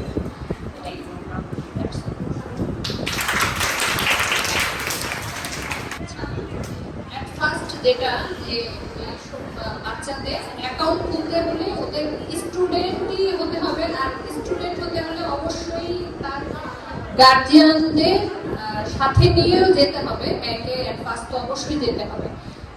ব্যাংকে যাওয়ার পরে যেটা হবে যে গার্জিয়ানদের ডকুমেন্ট লাগবে, যে তার বাবা বা মা কি করে, তার একটা কাগজ, যে ইনকাম সোর্সের একটা কাগজ, যে আয়ের উৎসটা কি, যে বাবা যদি চাকরিজীবী হয় তার একটা ডকুমেন্ট লাগবে, যে উনি অফিস আইডিটা লাগবে, আর যদি ব্যবসায়ী হয় তাহলে ট্রেড লাইসেন্স লাগবে অবশ্যই, যে উনি কি ব্যবসা করে। আর যদি এগুলোও না হয়, উনি যেটাই করে সেটার একটা আমাদের কাছে ডিক্লারেশন দিতে হবে, যে আমি, আমার বাবা এই করে, আমি ব্যাংক অ্যাকাউন্ট খুলতে চাচ্ছি। আর স্টুডেন্টদের অবশ্যই স্টুডেন্ট আইডি কার্ড তো প্রত্যেকেরই আছে, স্টুডেন্ট আইডি কার্ডটা ম্যান্ডেটরি, প্লাস তোমাদের আরো 2 কপি করে ছবি লাগবে, তারপরে বাবার ছবি লাগবে, আর অবশ্যই একজন নমিনি হতে হবে। নমিনি হবে, বাবা যদি ইনকাম সোর্স হয় তাহলে নমিনি অবশ্যই হবে মা, তাহলে মার ছবি লাগবে, মার এনআইডি লাগবে, বাবার ছবি লাগবে, বাবার এনআইডি লাগবে। আর অপোজিট ভাবে একই, যদি আমার ইনকাম সোর্স মা হয় তাহলে মায়ের অফিস আইডি লাগবে বা মার ট্রেড লাইসেন্স লাগবে। স্টুডেন্ট আইডি কার্ড বা বেতন বইয়ের যে একটা রসিদ থাকে সেই রসিদটার সাথে নিয়ে যেতে হবে, নিয়ে গেলে। আর বাবা মায়ের ইনকাম সোর্স তো থাকে, আর যদি না থাকে আমি বলে দিয়েছি যে ডিক্লারেশন দিতে হবে যে আমার বাবা এই করে, বা ওনার অফিসের আইডি নেই বা যাই, এটা লিখে দিতে হবে, লিখে দিয়ে এটা হলেই।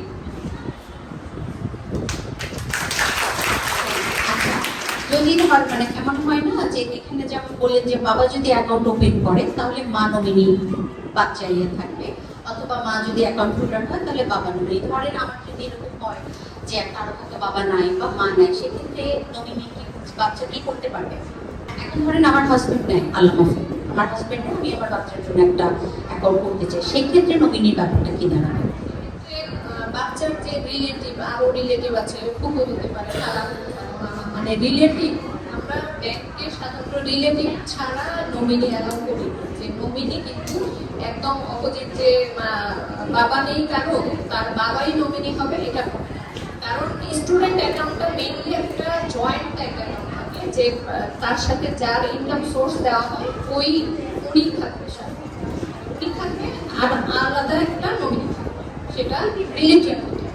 তখন বাচ্চা যখন মানে 18 বছরের উপরে হয়ে যাবে, তখন তার অ্যাকাউন্টটা এমনি নর্মাল সেভিংসে চলে যাবে, তখন সে ইচ্ছা করলে এসে আমার নমিনি আমি চেঞ্জ করতে পারি, চেঞ্জ করতে পারি। কিন্তু তার আগে স্টুডেন্ট অ্যাকাউন্টে যেটা হয় যে আমার সাথে যদি আমার বাবা ইনকাম সোর্স থাকে তাহলে অবশ্যই সবগুলো কাজের মধ্যে বাবার সাইনটাও প্লাস সব কিছুতে বাবার ম্যান্ডেটরি। ঠিক আছে, আমরা তাহলে ম্যাডামের কাছে এখন আমরা কি সবাই বুঝতে পেরেছি মা? প্রথম বলো তো, আমি তুমি অ্যাকাউন্ট ওপেন করতে চাও, তাহলে আমাদের কি করতে হবে? প্রথমে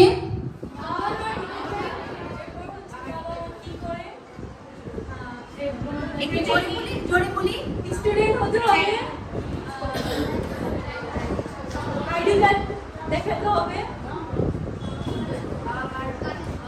ওকে, তার মানে আমি অ্যাকাউন্ট ওপেন করতে চাইলে সেটা কিভাবে করব, প্রথমে কি করণীয় সেটা আমরা মোটামুটি সবাই বুঝতে পেরেছি, তাই না?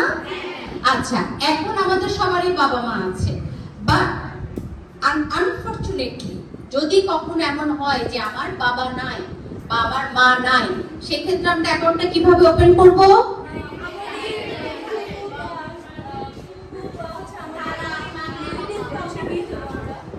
হ্যাঁ, যে অ্যাকাউন্ট ওপেন করবে অ্যাকাউন্ট হোল্ডারের সাথে আমাদের একজন রিলেটিভ নিয়ে যাব, সেই আত্মীয় নমিনি থাকবে। তারপরে আমি যখন 18 বছর পার হয়ে যাব তখন অটোমেটিক্যালি ওই অ্যাকাউন্টটা আমি ক্রিয়েট করতে পারবো, ঠিক আছে? আচ্ছা, এখন অ্যাকাউন্ট ওপেন করতে গেলে তো প্রতি মাসে 5,000 টাকা জমা দিতে হবে, এটা কই পাবো? তাই না, 5,000 টাকা জমা দিতে হবে না? তাই বললো ম্যাডাম? ওই না, তোমরা তো বললে হ্যাঁ। কত টাকা হলে পারি মিনিমাম? 100। তাহলে 100 টাকা তো আমাদের কাছে থাকেই, তাই না? ইনফ্যাক্ট আমরা প্রতি মাসে 500 টাকা করে জমাতে পারি না? প্রতিদিন যদি 20 টাকা করেও জমাই, মাসে কত আসে?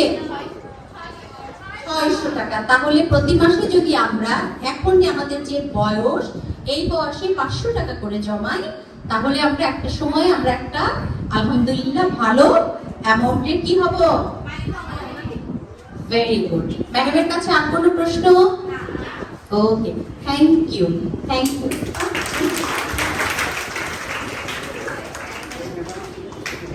থ্যাংক ইউ শারমিন আপা, আমাদের এই যে ফ্রেশ অনন্যা স্যানিটারি ন্যাপকিন আপনি এত কষ্ট করে এত দূর থেকে আসার জন্য এবং আমাদের বাচ্চাদের উদ্দেশ্যে স্বাবলম্বী হওয়ার জন্য এবং সঞ্চয়ের মনোভাবটা গ্রো করার জন্য এবং কতটা ইজি ওয়েতে করা যায় এই ইয়েটা তুলে ধরার জন্য আপনাকে আন্তরিক ধন্যবাদ। আপনাকে আমার একটু কষ্ট দিব, আমি ডেকে নিচ্ছি আমাদের মাঝে ডাব্লিউডাব্লিউ প্রেসিডেন্ট মিস মেহরিনকে আবারও এবং একই সাথে ইসরাত আপাকে।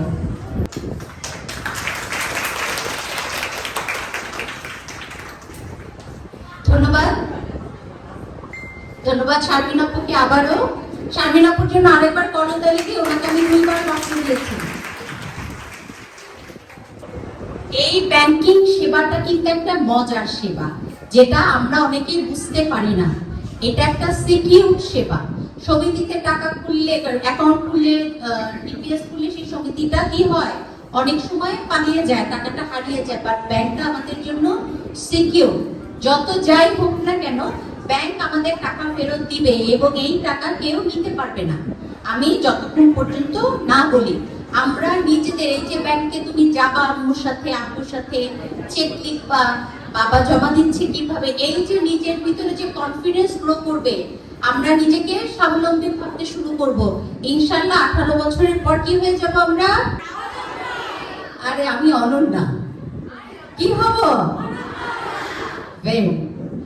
এবারে আমি ডেকে নিচ্ছি আমাদের মাঝে একজন ডক্টর আপুকে। উনি গণস্বাস্থ্য হসপিটালে আছেন, ওখানকার লেকচারার। আমি আমাদের মাঝে রিদিতা আপুকে ডেকে নিচ্ছি।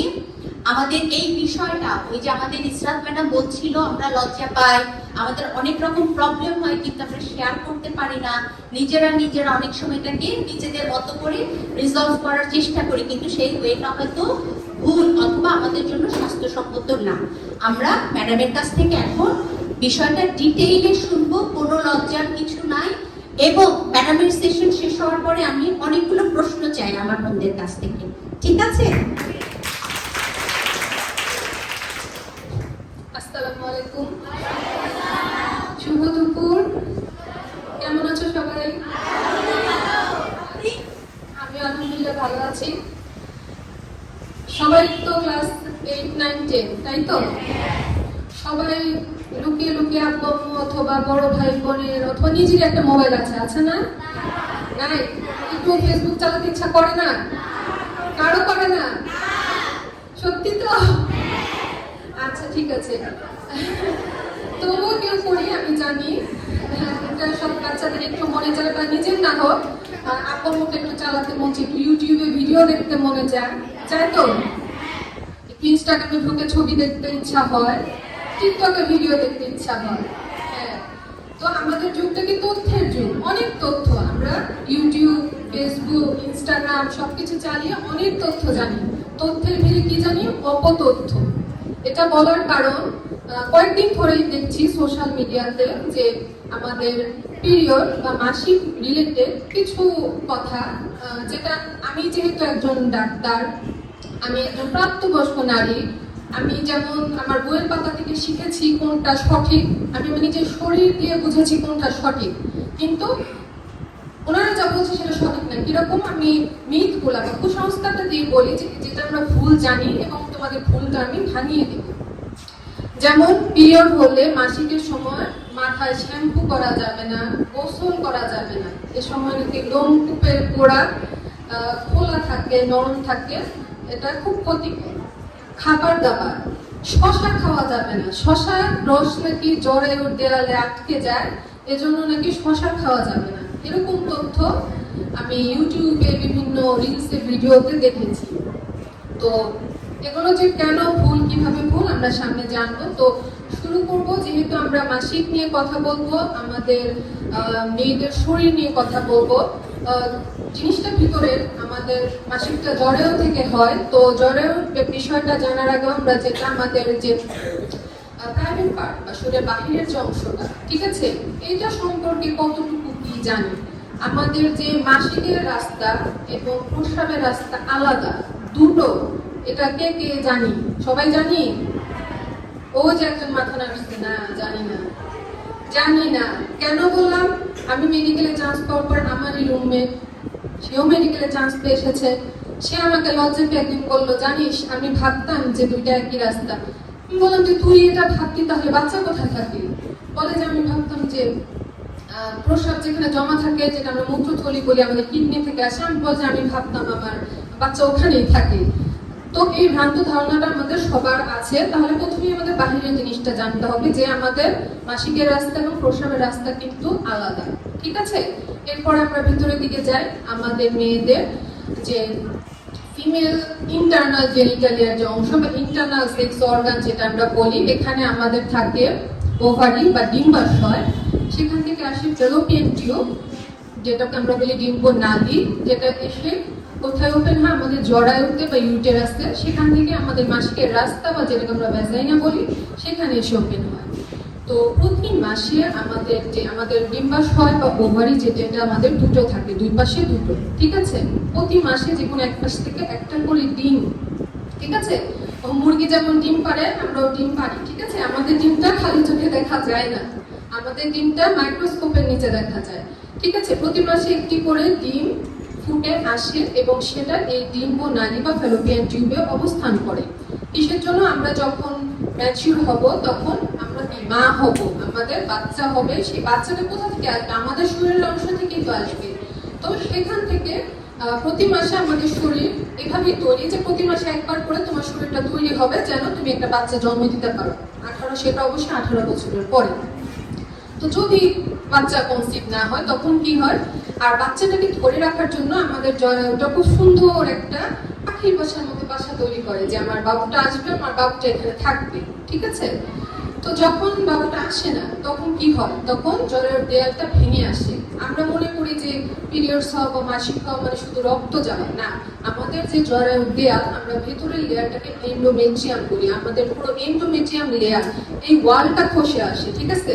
এই ওয়ালটা যখন খসে পড়ে, এর ফলে কি হয়? জরায়ুর যে রক্ত নালী আছে সেগুলো ফুলে যায় এবং সেখান থেকে রক্তটা আসে।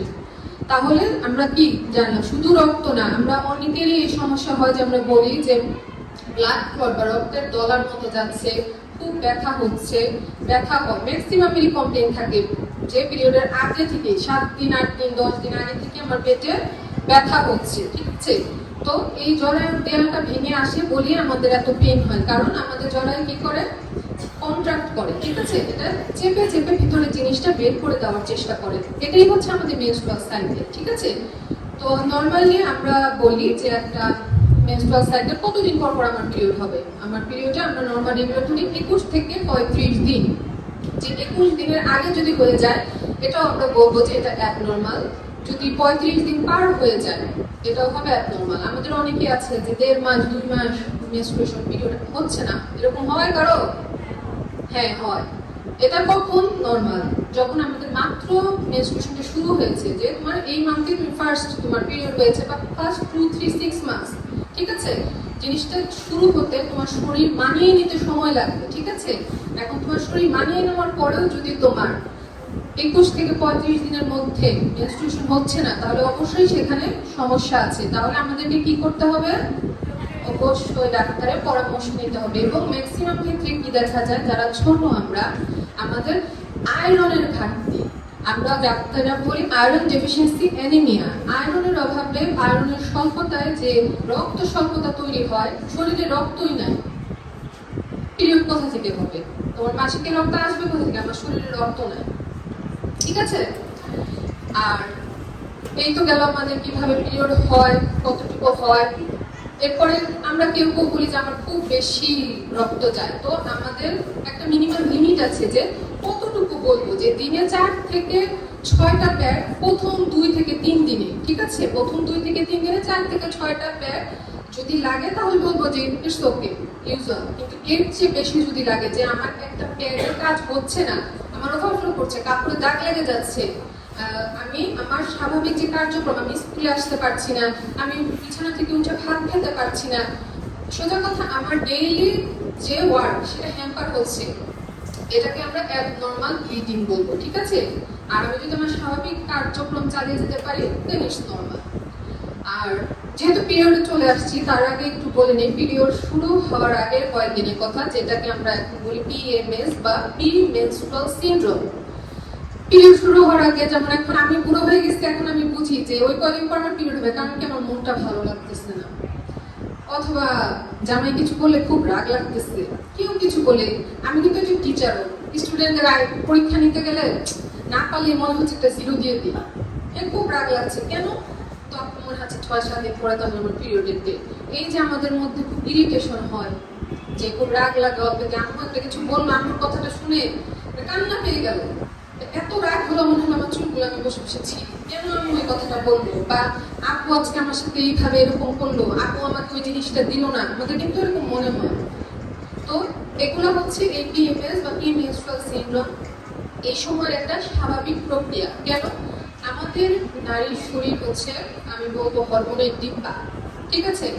আমাদের oestrogen, progesterone, follicle stimulating hormone, luteinising hormone, হাজার হাজার হরমোন আছে। এই হরমোন আপস হবে, ডাউনস হবে, এই কারণেই তোমার পিরিয়ডটা হবে, মেনস্ট্রুয়েশনটা হবে। এক এক সময় একটা বাড়বে, এক সময় একটা কমবে। এই যে আমার হরমোনের তারতম্যটা হয়, এটার ফলে এটা শুধু যে আমার শরীরকে এফেক্ট করে তা না, আমার মনকেও এফেক্ট করে। কি হয়? আমার মন খারাপ হয়, বিষণ্ণতা হয়, অবসন্নতা হয়। অনেকের ক্ষেত্রে মাথা ব্যথা বা মাইগ্রেনের সমস্যা থাকে, সেই ব্যথাটা বেড়ে যায়। এরপরে হচ্ছে ক্ষুধা মন্দা, যে খেতে ইচ্ছা করে না, খাবার দেখলে বমি বমি ভাব হওয়া।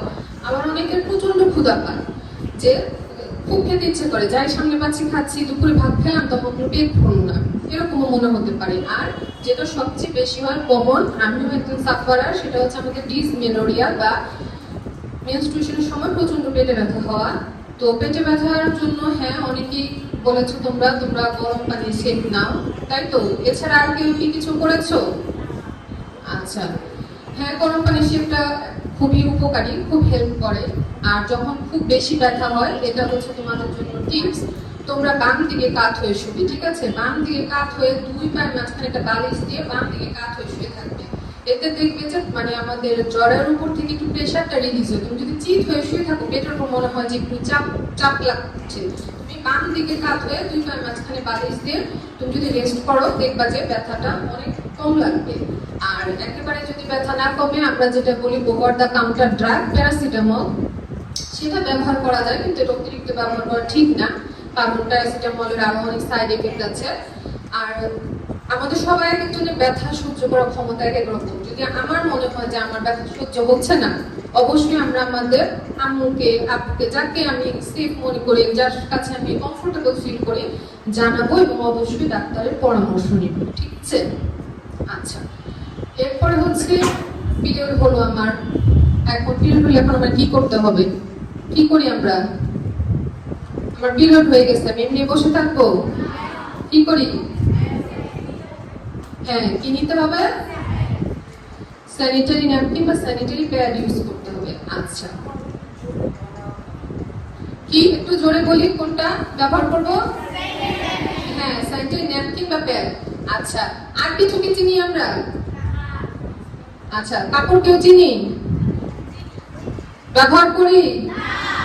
আচ্ছা, ট্যাম্পুন চিনি কেউ? এটা নাম শুনছো কেউ? তুমি শুনছো? ওই যে মাথা নাড়ছে, বলো তো দেখি, তুমি বলতে পারবা? হ্যাঁ হ্যাঁ, কিসের মতো দেখতে অনেকটা? না না, কাপের মতো না, চিকন সিগারেটের মতো দেখতে। যদি এটা খারাপ উদাহরণ হলো, এটা খুব চিকন। আচ্ছা, আর কাপের মতো কে বলছো?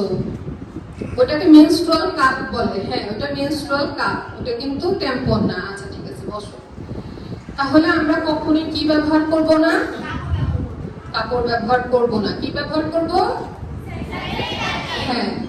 আর যখন আস্তে আস্তে বড় হবে তখন বুঝবে তোমার শরীরের সাথে কোনটা সামঞ্জস্য রেখে তুমি ব্যবহার করতে পারো, তখন তুমি সুইচ করতে পারো যে না, এখন আমি মেনস্ট্রুয়াল কাপে কমফোর্টেবল ফিল করছি। সেটা তুমি 18 বছরের পরে যে তুমি নিজের বডিকে বুঝতে শিখবে, বুঝতে শেখার পরে তুমি সুইচ করতে পারো। কিন্তু এখন অনলি ওয়ান অপশন, সেটা কি?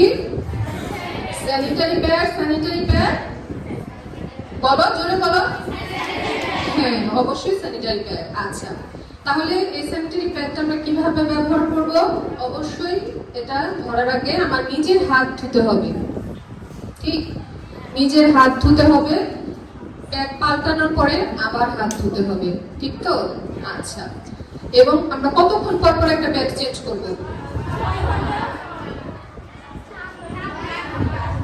কোনটা ঠিক? 4 থেকে 6 ঘন্টা।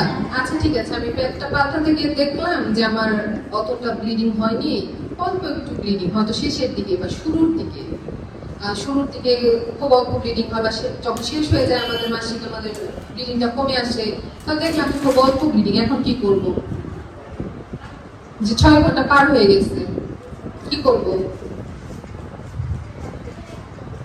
পাল্টাবো নাকি পাল্টাবো না? হ্যাঁ, অবশ্যই পাল্টাবো।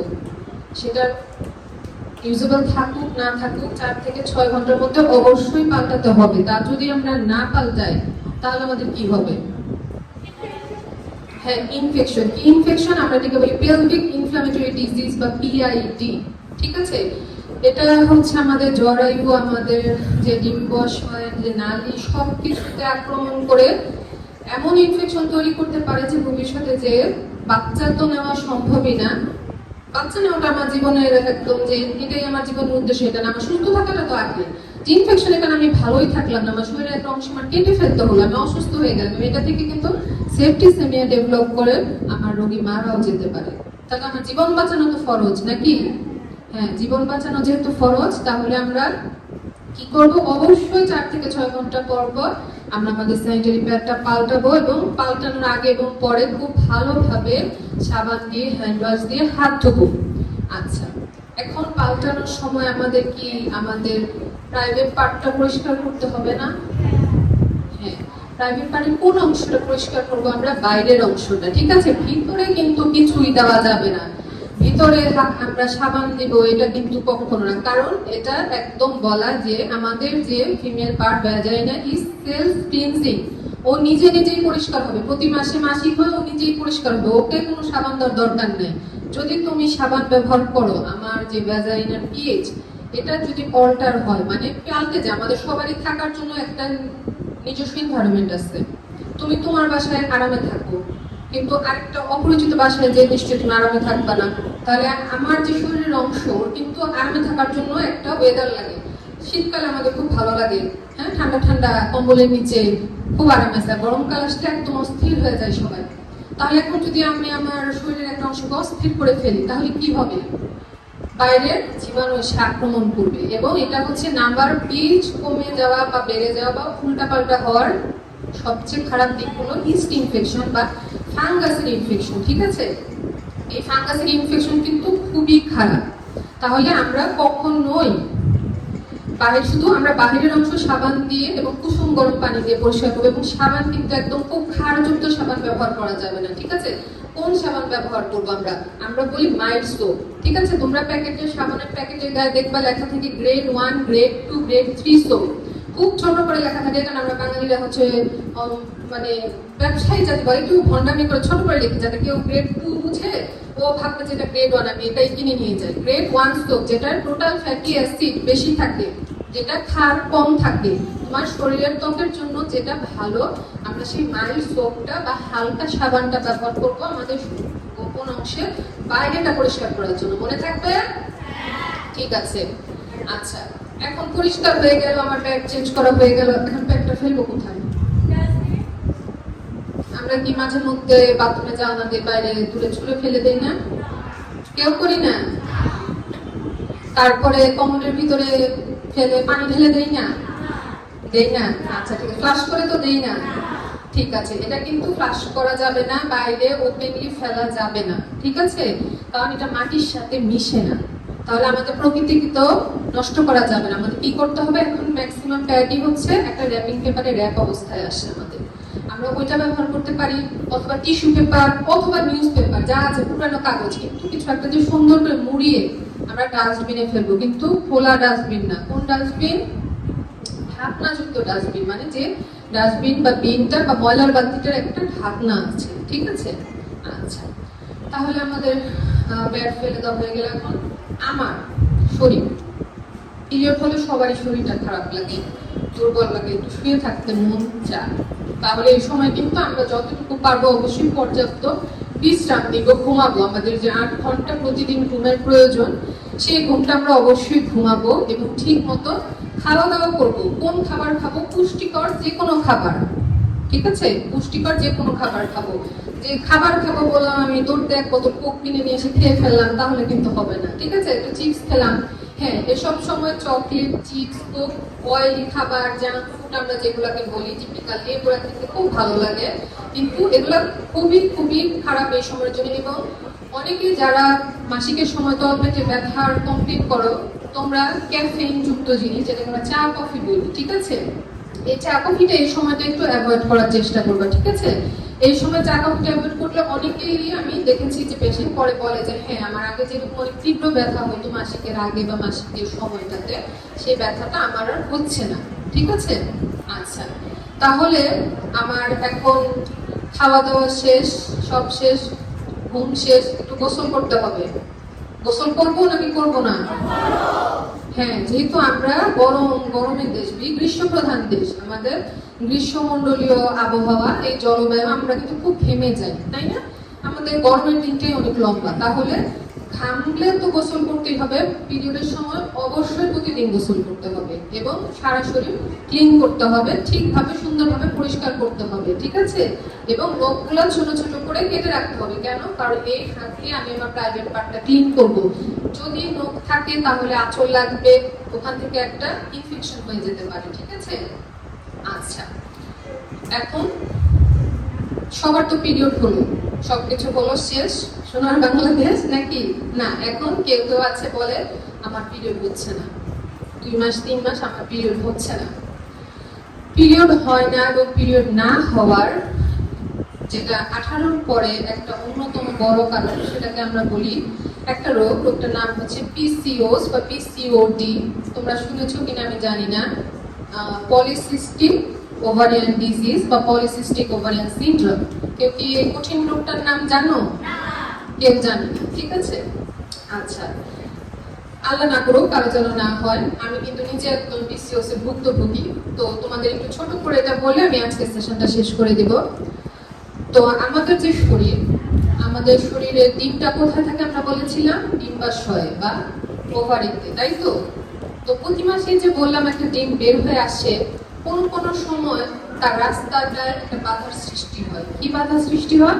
আমাদের যে ডিম্বাশয়, সেখানে ছোট ছোট পানির ফোসকার মতো ফোসকা হয়। আমাদের অনেক সময় গরম পানি করে হাতে পায়ে ফোসকা পড়ে গেছে না অনেকের, তো এরকম ফোসকা আমাদের ডিম্বাশয়েও হয়। তো এই ফোসকা দিয়ে যখন আমার ডিম্বাশয়টা ভর্তি হয়ে যায়, আমার ভিতরের ডিমটা বের হতে পারে না। তো ডিমটা যদি বের না হয়, আমার তো যেভাবে নর্মাল 21 থেকে 35 দিনে পিরিয়ড হওয়ার কথা ছিল, কারণ এই ডিম্বাশয় থেকে ডিমটা যখন বের হয়, এটার প্রভাবে আমাদের শরীরে অনেক হরমোনও বের হয়, যেটা এই পিরিয়ডটা হওয়ার জন্য হেল্প করে। আমার ডিম্বাশয় থেকে ডিম আসছে না, আমার তো আর পিরিয়ড হবে না। তো তখন কি হয়, অনেক দিন পিরিয়ডটা অফ থাকে। এখন কেন হয় এই যে পিসিওসটা কেন হয়? এক নাম্বার কজ যেটা কারণ সেটা হচ্ছে ইনসুলিন রেজিস্ট্যান্স। হ্যাঁ, আমাদের এখানে কেউ আছে যার দাদা দাদি নানা নানি বাপ আম্মু ডায়াবেটিস আছে? আছে। কেউ কি ইনসুলিন নেয়? ইনসুলিন নেয় কোথায় নেয় দেখেছো? পেটে পেটে ইনসুলিন খেতে নেয়। আচ্ছা, তো এই ইনসুলিনের কাজটা কি আমরা একটু জানি। ইনসুলিনের কাজটা হচ্ছে আমরা যে খাবার খাই, এই যে আমরা বললাম যে ভাত খাই রুটি খাই, এটাতে কি পাই? কার্বোহাইড্রেট, শর্করা। শর্করাটা ভাঙতে ভাঙতে কি হয়? গ্লুকোজ। আমার শরীর তো রক্ত যে আমার রক্তে তো রুটি ঘুরে বেড়ায় না। আমি যে রুটি খেলাম, আমি এখন আমার রক্ত পরীক্ষা করলে রক্তের মধ্যে রুটি ভাত এগুলো পাবো? পাবো না। আমি কি পাবো? গ্লুকোজ। আমার সবচেয়ে শেষ অংশটা হচ্ছে গ্লুকোজ। এই গ্লুকোজটা আমাদের শরীরের কোষের ভিতর ঢুকে আমাদেরকে সচল রাখে। এখন আমার এই কোষের দেয়ালে দরজা আছে, সেই দরজায় কিছু তালা মারা, সে সহজে গ্লুকোজকে ভিতরে ঢুকতে দেয় না। আমার এই তালাটা খোলার চাবি হচ্ছে ইনসুলিন। যাদের এই ইনসুলিন তৈরি হয় না তাদের আলাদা করে ইনসুলিন আমরা নিতে দেখি, বা আমরা ইনসুলিন নিই যারা দেখেছো তাদের আত্মীয় স্বজন বাবা মাকে। তো যার ইনসুলিন তৈরি হয় না তাকে আমি ইনসুলিন দিলাম, সে ভালো হয়ে গেল। কিন্তু তার শরীর ইনসুলিন তৈরি করছে, কিন্তু ইনসুলিনটা কাজ করতে পারছে না। হ্যাঁ, আমার বাসার তালা আছে, চাবি আছে, আমার হাতে চাবি আছে, কিন্তু আমার চাবিটা ভাঙা। আমার চাবিতে কোনো কাজ হয় না। আমার দরজা কি খুলবে? খুলবে না। তো ইনসুলিন রেজিস্ট্যান্স মানে কি? আমার ইনসুলিন চাবিটা আমার কোষের তালা খুলতে পারে না। এর ফলে কি হয়?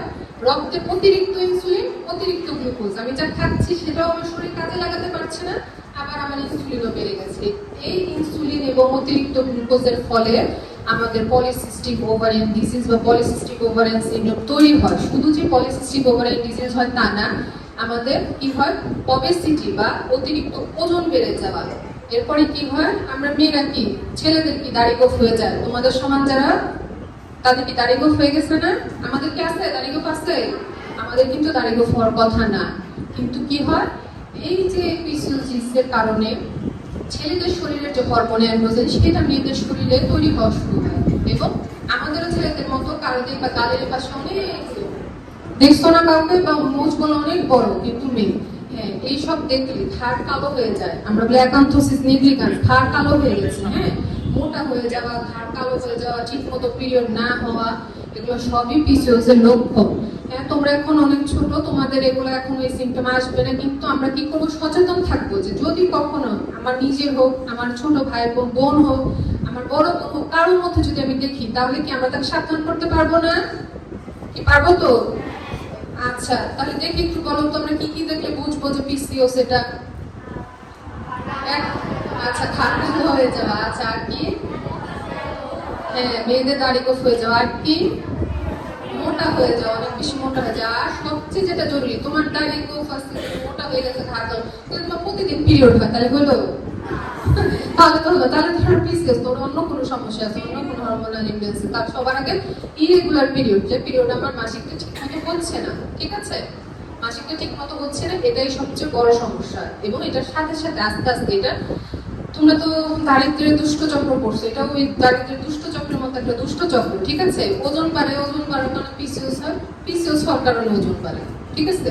এবং ওজনটা আর কমানো যায় না। একবার যে ওজনটা বাড়ে আর চেষ্টা করলে কমানো যায় না। তাহলে আমাদের কি করতে হবে? এটা প্রতিরোধ করতে হবে, ঠিক আছে? প্রতিরোধ করতে হবে। তাহলে যেহেতু আমরা মেনস্ট্রুয়েশন সম্পর্কে জানলাম, মেনস্ট্রুয়েশন হতে হলে কি হয় সেটা জানলাম, তাহলে না হলেও যে আমাদের একটা টেনশনের ব্যাপার, একটা মাথা ব্যথা, এটাও কিন্তু আমাদের মনে রাখতে হবে, ঠিক আছে? আচ্ছা, ঠিক আছে। আচ্ছা, তাহলে আমরা শেষ করছি হচ্ছে আমাদের মেনস্ট্রুয়েশন সাইকেল নিয়ে তোমাদের শেষ করছি, যেহেতু এটা তোমাদের মেনস্ট্রুয়াল হাইজিন এবং পার্সোনাল হাইজিন নিয়ে কথা। তো পিরিয়ডের সময় যে ব্লাড যায়, রংটা কিরকম? শুধু লাল? সবারই কি লাল? সবার বাংলাদেশের পতাকা? হ্যাঁ, আরো অন্য কালার হতে পারে, যেমন শুরুর দিকে বা শেষের দিকে কালচে বা কালচে খয়েরি রঙের রক্ত যেতে পারে, যেটা স্বাভাবিক, ঠিক আছে? যখন খুব অল্প পরিমাণে রক্ত যায় সেটা কালচে হওয়াটাই স্বাভাবিক, ওটা আমরা স্পটিং বলি, ঠিক আছে? ওটা শুরুর দিকে, মাসিকের শুরুর দিকে এবং শেষের দিকে হয়। কিন্তু এছাড়া অন্য কোনো সময় কালো রক্ত যাওয়া, এটা কিন্তু খারাপ লক্ষণ, ঠিক আছে? তাহলে এটা আমাদের খেয়াল রাখতে হবে যে শুরু বা শেষ ছাড়া মাসিকের মাঝখানে কালো রক্ত যাওয়া কিন্তু অসুস্থতা বা ইনফেকশনের লক্ষণ। মাসিক কার কয়দিন থাকে? আচ্ছা, সর্বোচ্চ আমরা বলি 7 দিন। 7 দিনের বেশি যদি থাকে এটা কিন্তু সোজা কথা অসুখ, ঠিক আছে? আমাদের 7 দিন এর বেশি যদি হয়ে যায়, যে আমার 7 দিন হয়ে গেছে তাও আমার পিরিয়ড বন্ধ হচ্ছে না, তাহলে অবশ্যই হাসপাতাল ইমার্জেন্সিতে যেতে হবে, ঠিক আছে? 7 দিনের বেশি কখনো থাকা যাবে না, ঠিক আছে? আচ্ছা, ঠিক আছে। আর অনেক সময় আমাদের কি হয়, 10-12 দিন আগে পিরিয়ড হয়েছে আবার পিরিয়ড হয়ে যায়, এরকম হয়েছে কারো? হয়েছে যে আজকে এই সপ্তাহে পিরিয়ড শেষ, এই মাসে আবার 15 দিন পরে আবার হঠাৎ হয়ে গেল? হ্যাঁ, এটা অনেক সময় আমাদের হয়, স্ট্রেসের কারণে হয়, আমাদের চিন্তা টেনশন এসবের কারণে হতে পারে, ঠিক আছে? যে ভয় পাওয়ার কারণে, কিন্তু বারবার যদি এরকম হয়, বছরে একবার হঠাৎ এটা হতে পারে, এটা নর্মাল, ঠিক আছে? তাহলে আমরা তো জানলাম কোন কোন কারণ হলে আমাদের একটু দৌড়ে হাসপাতালে ইমার্জেন্সিতে যেতে হবে, কোনটা নিজেরা বুঝবো আর কোনটা নিজেরা মানবো এবং সবাইকে বলবো, ঠিক আছে? আচ্ছা, ঠিক আছে। সবাই ভালো থাকো, সুস্থ থাকো, নিজের যত্ন নিবে, নিজেকে ভালোবাসবে, ঠিক আছে? Self love is the greatest love. Thank you.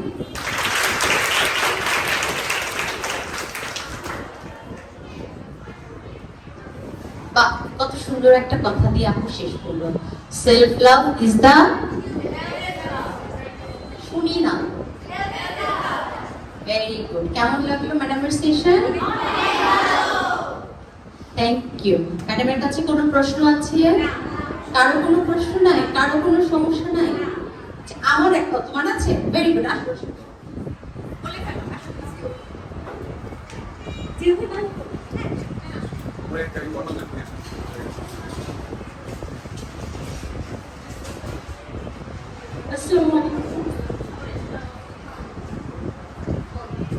Ma'am, আপনি যে রোগটার নাম বলেছেন তো ওটা আমরা প্রতিকার কিভাবে করতে পারি? পিসিওসটা আসলে আমাদের এটা একটা স্যার বলে গিয়েছিল, আমাদের কিছু নন কমিউনিকেবল ডিজিজ আছে, ঠিক আছে? এই ডিজিজগুলো যখন হয়, যেমন ডায়াবেটিস, হাইপারটেনশন, ওবেসিটি, মানে মোটা হওয়া, সেরকম পিসিওস, এটাকে আমরা পুরোপুরি কখনো নির্মূল করতে পারি না। আমাদের কি করতে হয়, এটাকে হওয়ার আগে হয় প্রতিরোধ করব, এবং যখন হয়ে যাবে, হয়ে গেছে, তখন আমাদেরকে সেটার থেকে বাঁচতে হলে কিছু জিনিস মানতে হবে, ঠিক আছে? এর মধ্যে যেহেতু আমাদের ম্যাক্সিমাম ক্ষেত্রে আমরা দেখি পিসিওসটি ইনসুলিন রেজিস্ট্যান্সের কারণে হয়, আমরা বলবো যে ভাত জাতীয় সাদা শর্করা, যেটা ভাত, সাদা ভাত, ঠিক আছে? এটা কিন্তু আমাদের মানুষের শরীরের জন্য খুব ক্ষতিকর, এবং পিসিওস এর যারা রোগী আছে তাদেরকে একেবারেই ভাত খেতে মানা করা হয়, ঠিক আছে? এখন সবাই বলবো যে ভাত খাবো না, তো খাবো না, আমরা তো মাছে ভাতে বাঙালি।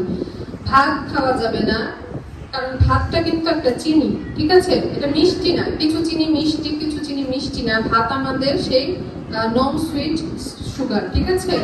বলছি সুগার, কিন্তু মিষ্টি না। চিনি জাতীয় খাবার খাওয়া যাবে না। এই যে পেপসি, কোকা কোলা, ড্রিঙ্কস, ড্রিঙ্কো যা কিছু আছে, এগুলো সবকিছু অ্যাভয়েড করতে হবে, এবং হয়ে গেলে ডাক্তারের পরামর্শ অনুযায়ী কিছু ওষুধ খেতে হবে। সুষম খাদ্য, যেটা আমরা ব্যালেন্স ডায়েট বলি, সেটা খেতে হবে, এবং হাঁটাহাঁটি। এই হাঁটাহাঁটি করলে আমাদের যে ইনসুলিনটা, এটা আমার কোষের উপর অনেক ক্ষেত্রে আবার কাজ করা শুরু করে, ঠিক আছে? তোমার যে চাবিটা নষ্ট হয়ে গিয়েছিল ইনসুলিন বললাম, হাঁটলে প্রতিদিন 30 থেকে 40 মিনিট যদি তুমি হাঁটো, অনেক পেশেন্টের ক্ষেত্রেও যেমন ওজন কমে, ইনসুলিন রেজিস্ট্যান্সটা ঠিক হয়ে যায়, এবং তার পিসিওসটা অনেকাংশে কমে আসে। আর কার কোনো প্রশ্ন নাই? বলো মা, জোরে বলে ফেলো।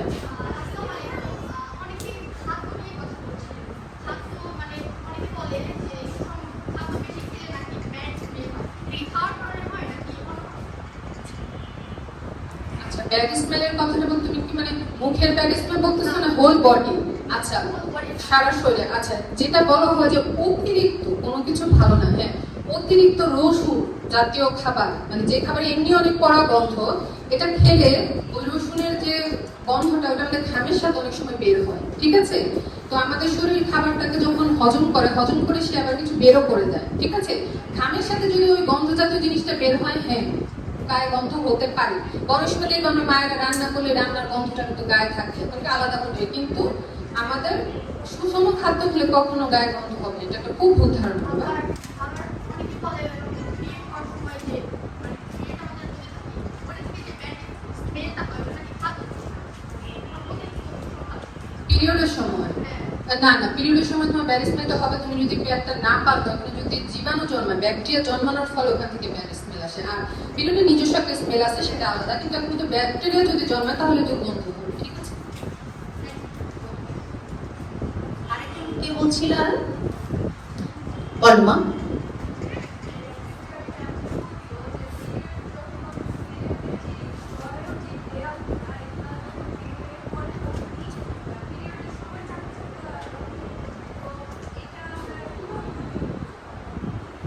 কিভাবে বুঝবে?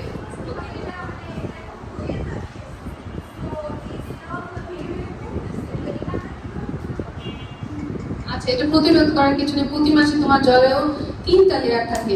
পাতলা বাইরের যে আবরণটা ওটা প্রতি মাসে মাসিকের সাথে ভেঙে আসে, আবার নতুন করে এটা গজায়। এটা চলমান প্রক্রিয়া, যতদিন তোমার মাসিক চলবে এটা চলমান প্রক্রিয়া, এটা প্রতিরোধ করার কিছু নেই, এটা স্বাভাবিক প্রক্রিয়া। ঠিক আছে, আর কোনো প্রশ্ন? আচ্ছা, আমার ছোট্ট দুটো প্রশ্ন আছে। একটা হচ্ছে ওই যে ওর প্রশ্নের একটা ইয়ে দেখে যে প্রথম যখন পিরিয়ড শুরু হয় আমাদের মেয়েদের, অথবা আমি দেখেছি আমাদের মুরব্বীদেরকেও বলতে পিরিয়ড হওয়ার সময় এইটা খাওয়া যাবে না, ওটা খাওয়া যাবে না, তাহলে ব্যথা বেশি হবে, পিরিয়ডের যে ব্লাডে একটা ব্যাড স্মেল হবে, এটা হবে, এরকম এই যে ধারণাটা কতটুকু সত্য বা কতটুকু মিথ্যা, বা এটা যে একেবারেই নর্মালি, এই ব্যাপারে আপনি আমাদেরকে কি বলবেন? আচ্ছা, আমি আগেও বলেছি যে পিরিয়ড হলে সব রকম সুষম খাদ্য খাওয়া যাবে, কোনো কিছু খাওয়ার মানা নেই। ঠিক আছে, কিন্তু অনেকের ক্ষেত্রে আমি বলেছি চা কফিটা একটু ওই কয়েকদিন অ্যাভয়েড করতে, যে ব্যথাটা অনেকের বেশি হয়। এই চা কফিতে যে ক্যাফিন থাকে তার ফলে পিরিয়ডের ব্যথাটা অনেকের বেশি হয়। এছাড়া কোনো কিছু মাছ খাওয়া যাবে না, টক খাওয়া যাবে না, তেঁতুল খাওয়া যাবে না, নাথিং। তুমি সবকিছু খেতে পারবে, ভালো সুষম খাবার, ডিম, দুধ, মাছ, মাংস সবকিছু খেতে পারবা। ঠিক আছে, এবং বেশি বেশি খাবা, যেহেতু তোমার শরীরে একটা লস প্রক্রিয়া আছে, যে সে ব্লাড লস করছে, অবশ্যই সবকিছু খাবা এবং সুষম খাদ্য খাবা। আমাদের শেষ তো মা, আমরা একটু মনোযোগ দিয়ে শুনি। আরেক কোশ্চেন আছে? হ্যাঁ বলো।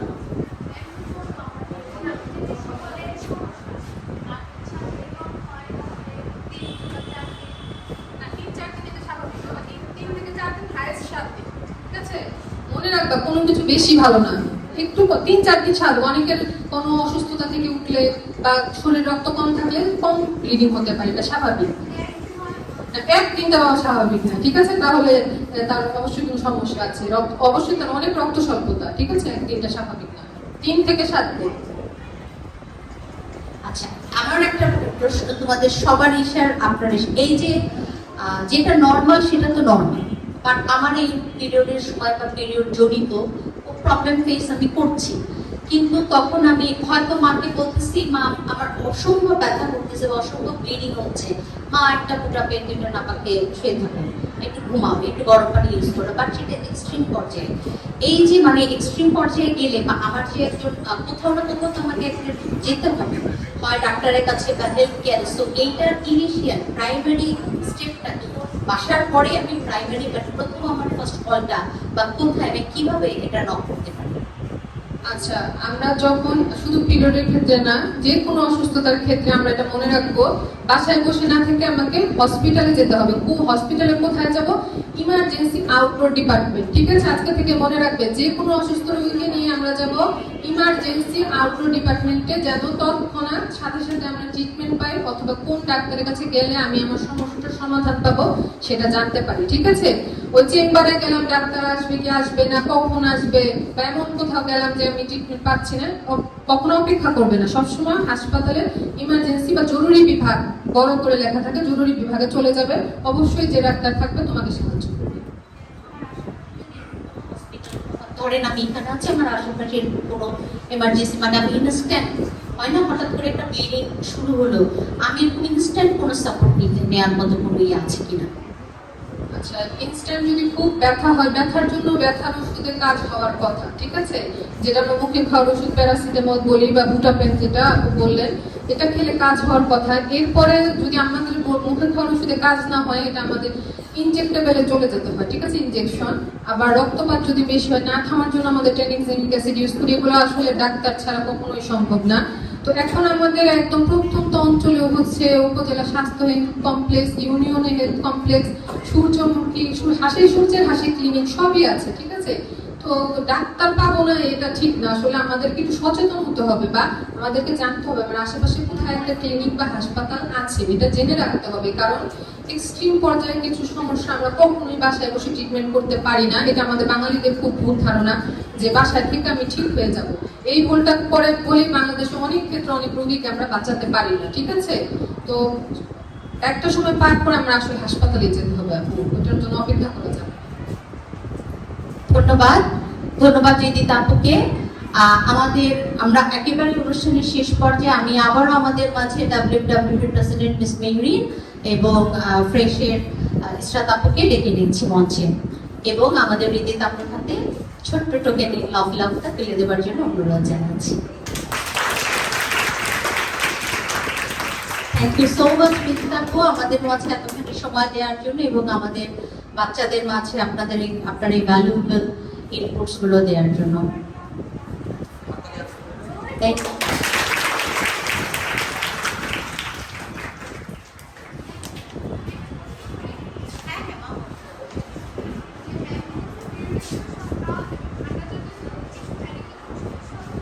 না বাবা, ঠান্ডা খেতে পারবা, ঠান্ডা গরম সবই খেতে পারবা, যেটা তোমার সহ্য হয়, বাট ঠান্ডাকে টনসিল বানায় ফেলো না, ঠিক আছে? মানে অতিরিক্ত কোনো কিছুই। কোনো কিছুই না। সো আমরা শেষের পর্যায়ে, আজকের পুরো অনুষ্ঠানটা তোমাদের কেমন লাগলো বলো তো?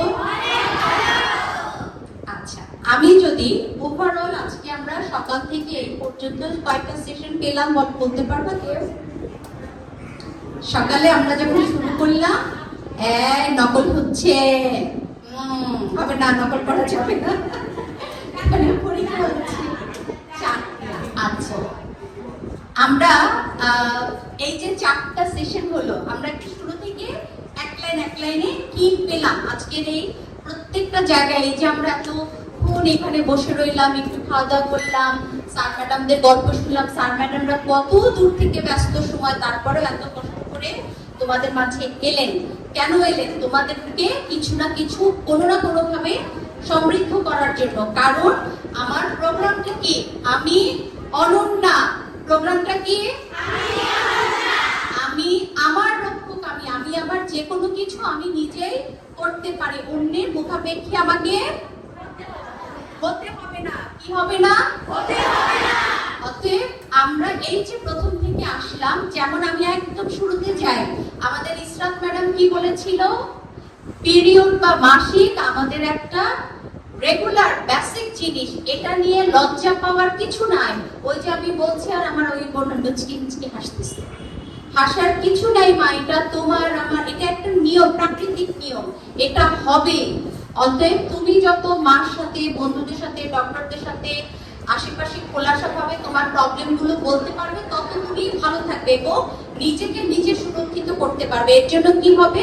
আমাদের জানার পরিধিটা বাড়াতে হবে যে আমি পিরিয়ড চলাকালীন আমি কি করলে আমি ভালো থাকবো। আমি ন্যাপকিন ইউজ করব, আমি কাপড় ইউজ করব, আমি কটন ইউজ করব, আমি টয়লেট টিস্যু ইউজ করব, আমাকে কোনটা সেফ রাখবে, ভালো থাকবো। এট দ্য সেম কি করব? আমাকে সেফ রাখবে। ভালো থাকার পাশাপাশি আমাদের নিরাপদ থাকাটা কি ইম্পর্টেন্ট, তাই না? তারপরে আমাদের স্যার বেশ কিছু গুরুত্বপূর্ণ কথা বলে গেলেন খাদ্য নিয়ে, তাই না? ফুড হাইজিন, খাদ্যের সুষম খাদ্য এবং প্রপার খাদ্যটা যদি আমাদের মধ্যে না যায়, আমরা সুস্থ থাকতে পারবো না। সুস্থ থাকতে পারবো না, ঠিক আছে? এরপরে আমরা নিজেদের স্বাবলম্বী হওয়ার জন্য আরো একটা ধাপ আমাদের শারমিন ম্যাডাম কি বললেন? আমরা সঞ্চয় করব এবং সেটা কতটা নিরাপদ উপায়ে, কতটা স্বাবলম্বী হতে এটা আমাদেরকে সাহায্য করবে। এরপরে আমরা এই যে ডাক্তার ম্যাডামের কাছ থেকে কিন্তু অনেক বিষয় জানলাম, এত ছোট ছোট বিষয় আমি নিজেও আগে এত ডেপলি চিন্তা করি নাই, তাই না? আর এখন এই সবগুলোর মধ্যে আমাদের মূল অবজেক্টিভটা কি?